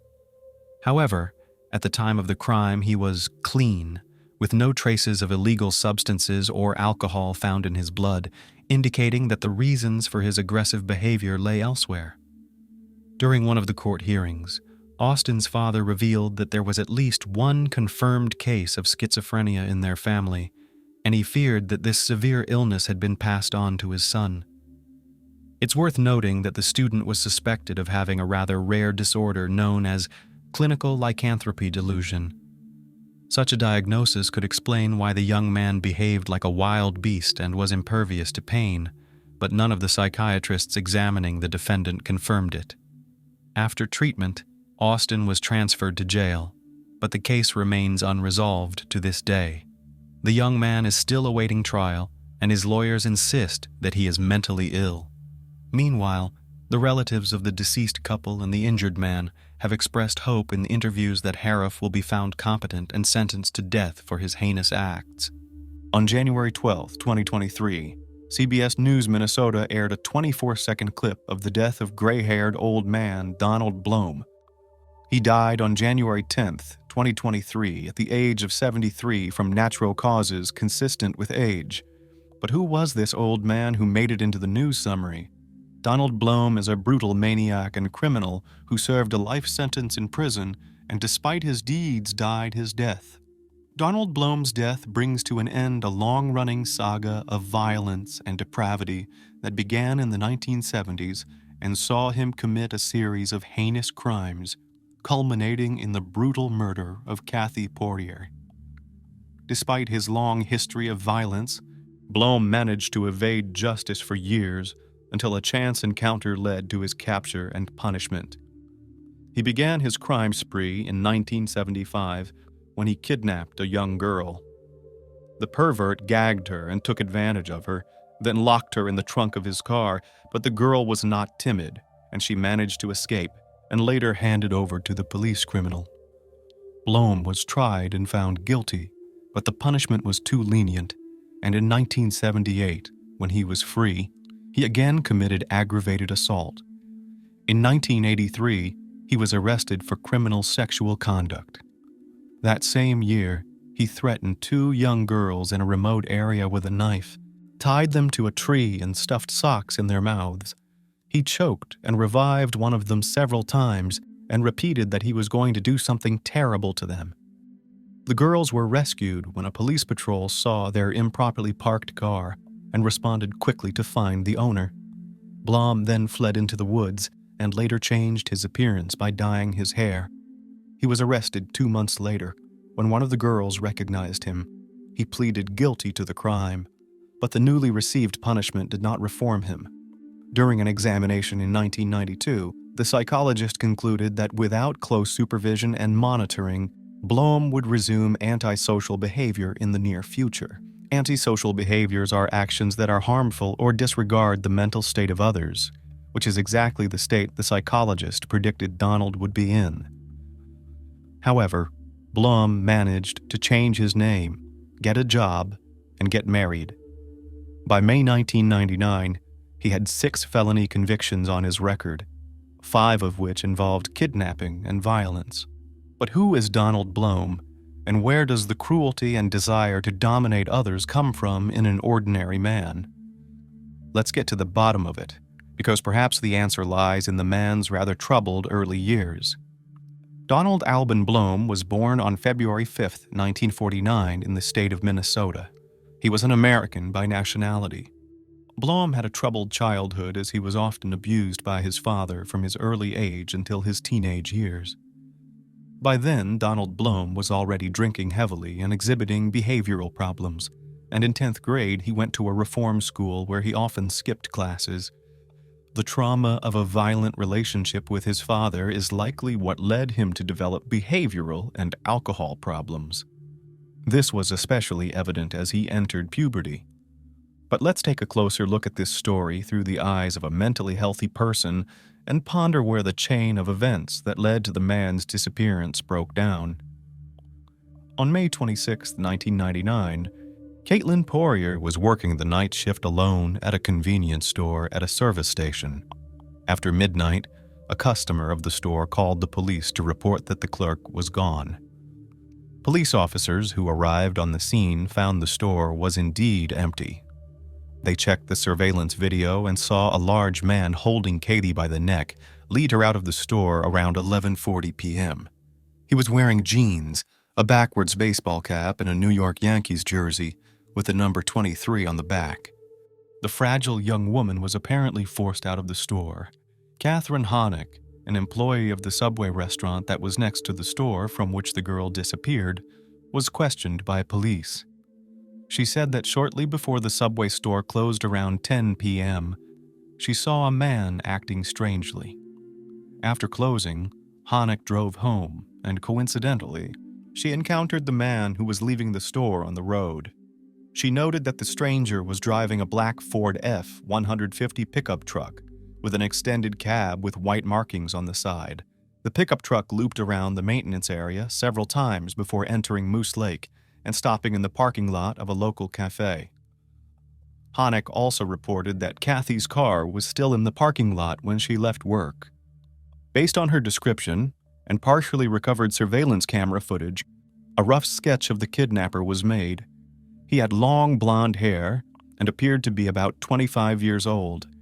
A composite sketch was made from 4 witness statements and was broadcast on local television and placed in local newspapers asking for information. While clues were being gathered, hundreds of people arrived from across the state to help circle the wooded area around the station in search of the kidnapped Cathy Poirier. Police used service dogs and helicopters, but found nothing. Posters of Cathy appeared in many newspapers and on billboards throughout the region, turning her story into a high-profile missing persons case. The local sex offender facility, which was located near the store where Cathy went missing, reported that all inmates were accounted for. The information provided was accurate, which completely ruled out a kidnapping by a fugitive offender. Police officers began searching for the vehicle by license plate number and came up with Donald Blome, but unfortunately, the truck in his driveway was white in color. On June 6, 1999, the official search ended without success, but many volunteers continued to look for the girl. They believed that at least someone somewhere had seen something that would make the right connection and bring the girl home. Whether the perpetrator was brave or foolish for daring to take the girl out of a store equipped with a security camera, investigators were looking for at least one more mistake he would make. The searchers emphasized the neighborhood itself. After all, if the perpetrator was in this fairly remote area at night and returned to the store twice, it was likely that he knew the area very well, which meant that someone must have seen the man before the crime. A search headquarters was set up at the Lutheran Church in Moose Lake, with staff members assisting in processing leads and volunteers handing out flyers describing Cathy. On the wall were maps with large crosses marking the areas that searchers had already traversed. But despite the efforts and hopes of many, Cathy never turned up, suggesting that the kidnapper might be an athlete or a fan of the New York Yankees team. The police sought the help of a sports figure. 2 weeks passed, but still no result. The police asked Minnesota Twins legend Paul Molitor to make a public service announcement. His appeal to Minnesotans across the state caught the attention of Darrell Brown, who worked at the Minnesota Veterans Home. On June 18th, he called the hotline to report his co-worker Donald Hutchinson, who had recently stopped driving his black pickup truck and was described as looking like a composite sketch. He had been absent the day after the abduction and had recently gotten a haircut. Investigation revealed that Donald Hutchinson was actually Donald Blome and had a black pickup truck carefully hidden in his garage. He also owned property 12 miles from the store in Moose Lake where Cathy worked. During further digging, investigators learned that Blome had been convicted of sex crimes, specifically kidnapping petite young girls like Cathy. Detectives worked quickly to get a search warrant. Agents from the Minnesota Bureau of Criminal Apprehension went looking for Blome and found him and his family at a campground 140 miles outside of Richfield. Agents woke him up early in the morning to ask him some questions. He was brought in for questioning. Further inspection revealed that Blome had purchased property in Moose Lake about 2 years ago. Neighbors confirmed that he had been there frequently before Cathy's abduction, but had not been there since. Blome's supervisor at the veterans' home said he was unaware of the man's criminal record because he used the name Hutchinson. He said Blome always kept to himself and didn't socialize much with people.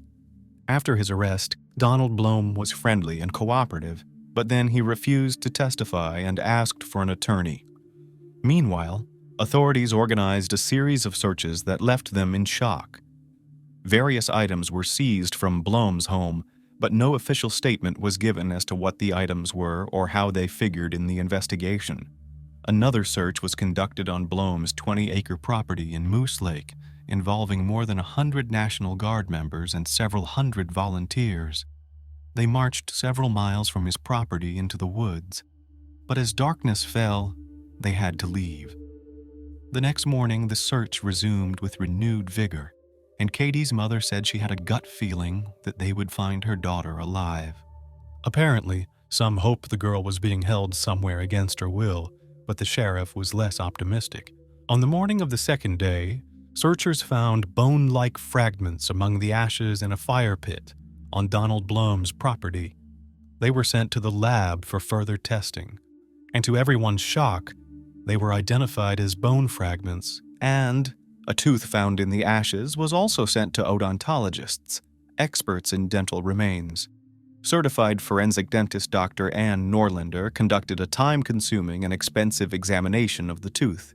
She knew that under the conditions under which it was extracted, any DNA that could have been extracted from the pulp of the tooth would have been destroyed, so she had to resort to other methods. When she came across something that looked like a filling, it confirmed that it was a human tooth and allowed her to determine if it could have belonged to Katie. Dental fillings are made up of an organic matrix and an inorganic filler. The organic matrix burns away, leaving behind particles of the filler. This allows the analyst to identify a brand, or at least a group of brands. Manufacturers use as many as 50 different types of fillers, any one of which will show up vividly on dental x-rays. The composition of the filling of the tooth from Blom's fire pit matched the composition of the fillings used for Katie. In addition, researchers were able to identify it as tooth 18 and determine that it belonged to a young woman. The likelihood that it had once been in Cathy's mouth and not someone else from the area was quite high. One major question remains unanswered. Why did the perpetrator get out of prison after kidnapping 7 different girls? If the justice system had worked better, Katie might still be alive. Instead, Blom was able to change his name and shake off the stain of his criminal past, get a job, get married, and become a new identity as a cover to continue causing harm. In the case of Katie Poirier, Blom was charged with kidnapping and unlawful possession of a firearm, which is a federal charge. Given his prior convictions, Blom was not allowed to carry a firearm. He was offered a plea agreement, but he didn't want to even talk. But then he changed his mind and said he was willing to testify, with the condition that he call home. On September 8th, Blom made a tearful confession that lasted 2.5 hours. He said that on that day, May 26, 1999, he went fishing and then drove home to Richfield. Later that evening, however, he returned to his home on Moose Lake. On the way, he stopped to buy liquor and have a beer at a bar. He saw Cathy in the store while she was doing business. He did not know her, but grabbed her and forcibly put her in his pickup truck. He then drove her to his motorhome. "I don't know if it was just out of guilt or something else or because I felt stupid," he said, "but then I strangled her and killed her." He strangled her from behind, saying it took about 20 minutes. He did not admit to any other type of assault. Once he knew she was dead, Blom placed her body in a fire pit in the fetal position and then gathered wood and paper to make it burn. But Blom's account clearly contradicted the video camera footage and the discovery in the burn pit.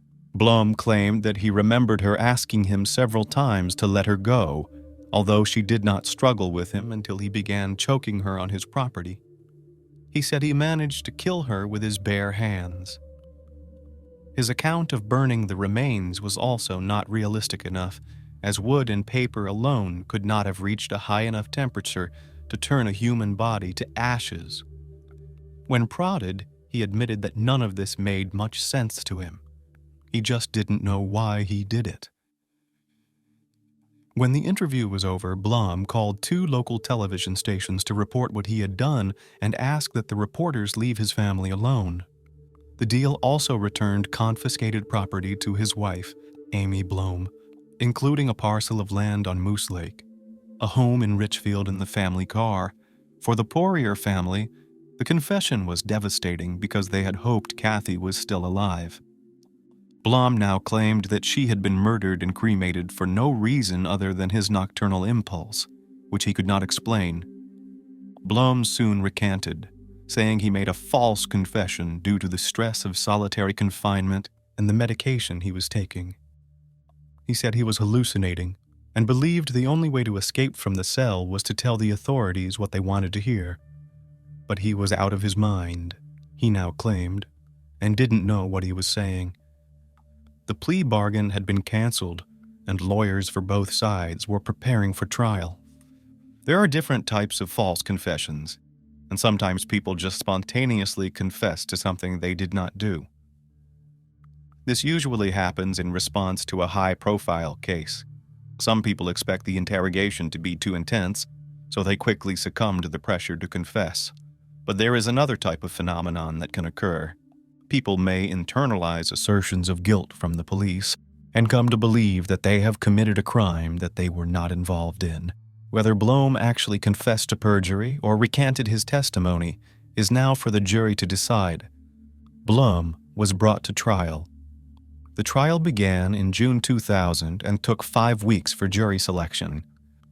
The trial took another 5 weeks, during which more than 50 witnesses, including several key witnesses, were called to testify. The case was opened by Carleton County Assistant Prosecuting Attorney Thomas Pertler. Among the first witnesses, Blome's brother testified that he had given the family a box of old clothes, including a New York Yankees jersey. Blome had previously said he had never owned such a shirt. Even more damaging was the testimony of 2 women whom Blome kidnapped in 1983, who agreed to testify about how he treated them. The jury learned firsthand what he was capable of. Both women, being young girls at the time, looked like Cathy. Forensic odontologists then confirmed that the partial tooth matched Cathy's age, gender, and dental records. Dr. Ann Norlander admitted that at first she was not sure it was even a tooth. At the hearing, she testified that with a reasonable degree of medical certainty, the tooth belonged to Cathy. It was the discovery of chemicals in the filling material that led her to that conclusion. A surveillance video from another store that captured Blome back in May showed that around the time of the kidnapping, his hair, now gray, had blonde tips, as his barber confirmed, making him look younger. Most revealing was Blome's confession, which the judge allowed into evidence. Each juror was given a transcript for further review. Thereafter, there was silence in the courtroom, save for the quiet sobs of Cathy's relatives. The case against Blome seemed pretty strong at that point. Rodney Broughton, lead defense attorney, called his first witness on August 7th. Amy Blum testified that her husband was home the night Katie disappeared. Speaking from the bench, she said she guessed where her husband was that day because she saw a broadcast the next day about the girl's disappearance. She called attention to it because the location of her disappearance was near the country house they owned on Moose Lake, 110 miles from their home. Because Blome had a criminal record, she figured he would be a suspect, so she later realized exactly where he had been the night before. Blome returned home at 9:30 p.m., and they had already gone to bed. When his spouse woke up in the morning, coffee was ready, his spouse was home. She also testified that the police officers bullied her, threatening to take her children away if she didn't answer questions the way they wanted her to. "They called me a liar," she said. She also denied that she had ever seen a baseball jersey in the clothes her son-in-law gave them, and said she had never seen her husband wear one. As she spoke, Blome wept, visibly wiping his eyes. On August 10th, Blome took the stand in his own defense. Under oath, he denied that he had kidnapped Cathy Poirier. He remained on the witness stand for more than 3 hours, alternately talking and crying. He claimed that his life was falling apart, and he felt ill at the time he admitted to the investigation that he had committed the crime. He added that his wife was threatening to leave his life due to media pressure, so he decided to do everything he could to free himself from the cell he was imprisoned in. He spent quite a bit of time trying to get the jury to feel sorry for him, as if he was the victim. He agreed that he had made a confession, but said he had also recanted it. He now claimed that he was not at Moose Lake the night of the crime, but rather he was sleeping at home with his wife, as she had told him. Although he had been fishing there earlier in the evening, he was home at 10 p.m., well before Katie was taken from the store. Later on cross-examination, Blom was forced to admit the lies and inconsistencies in his statements to the police at the beginning of the investigation, so appearing in court did him no good. To many, he appeared to be a whiner trying to get away with it once again. When the questioning ended, Blom looked frustrated.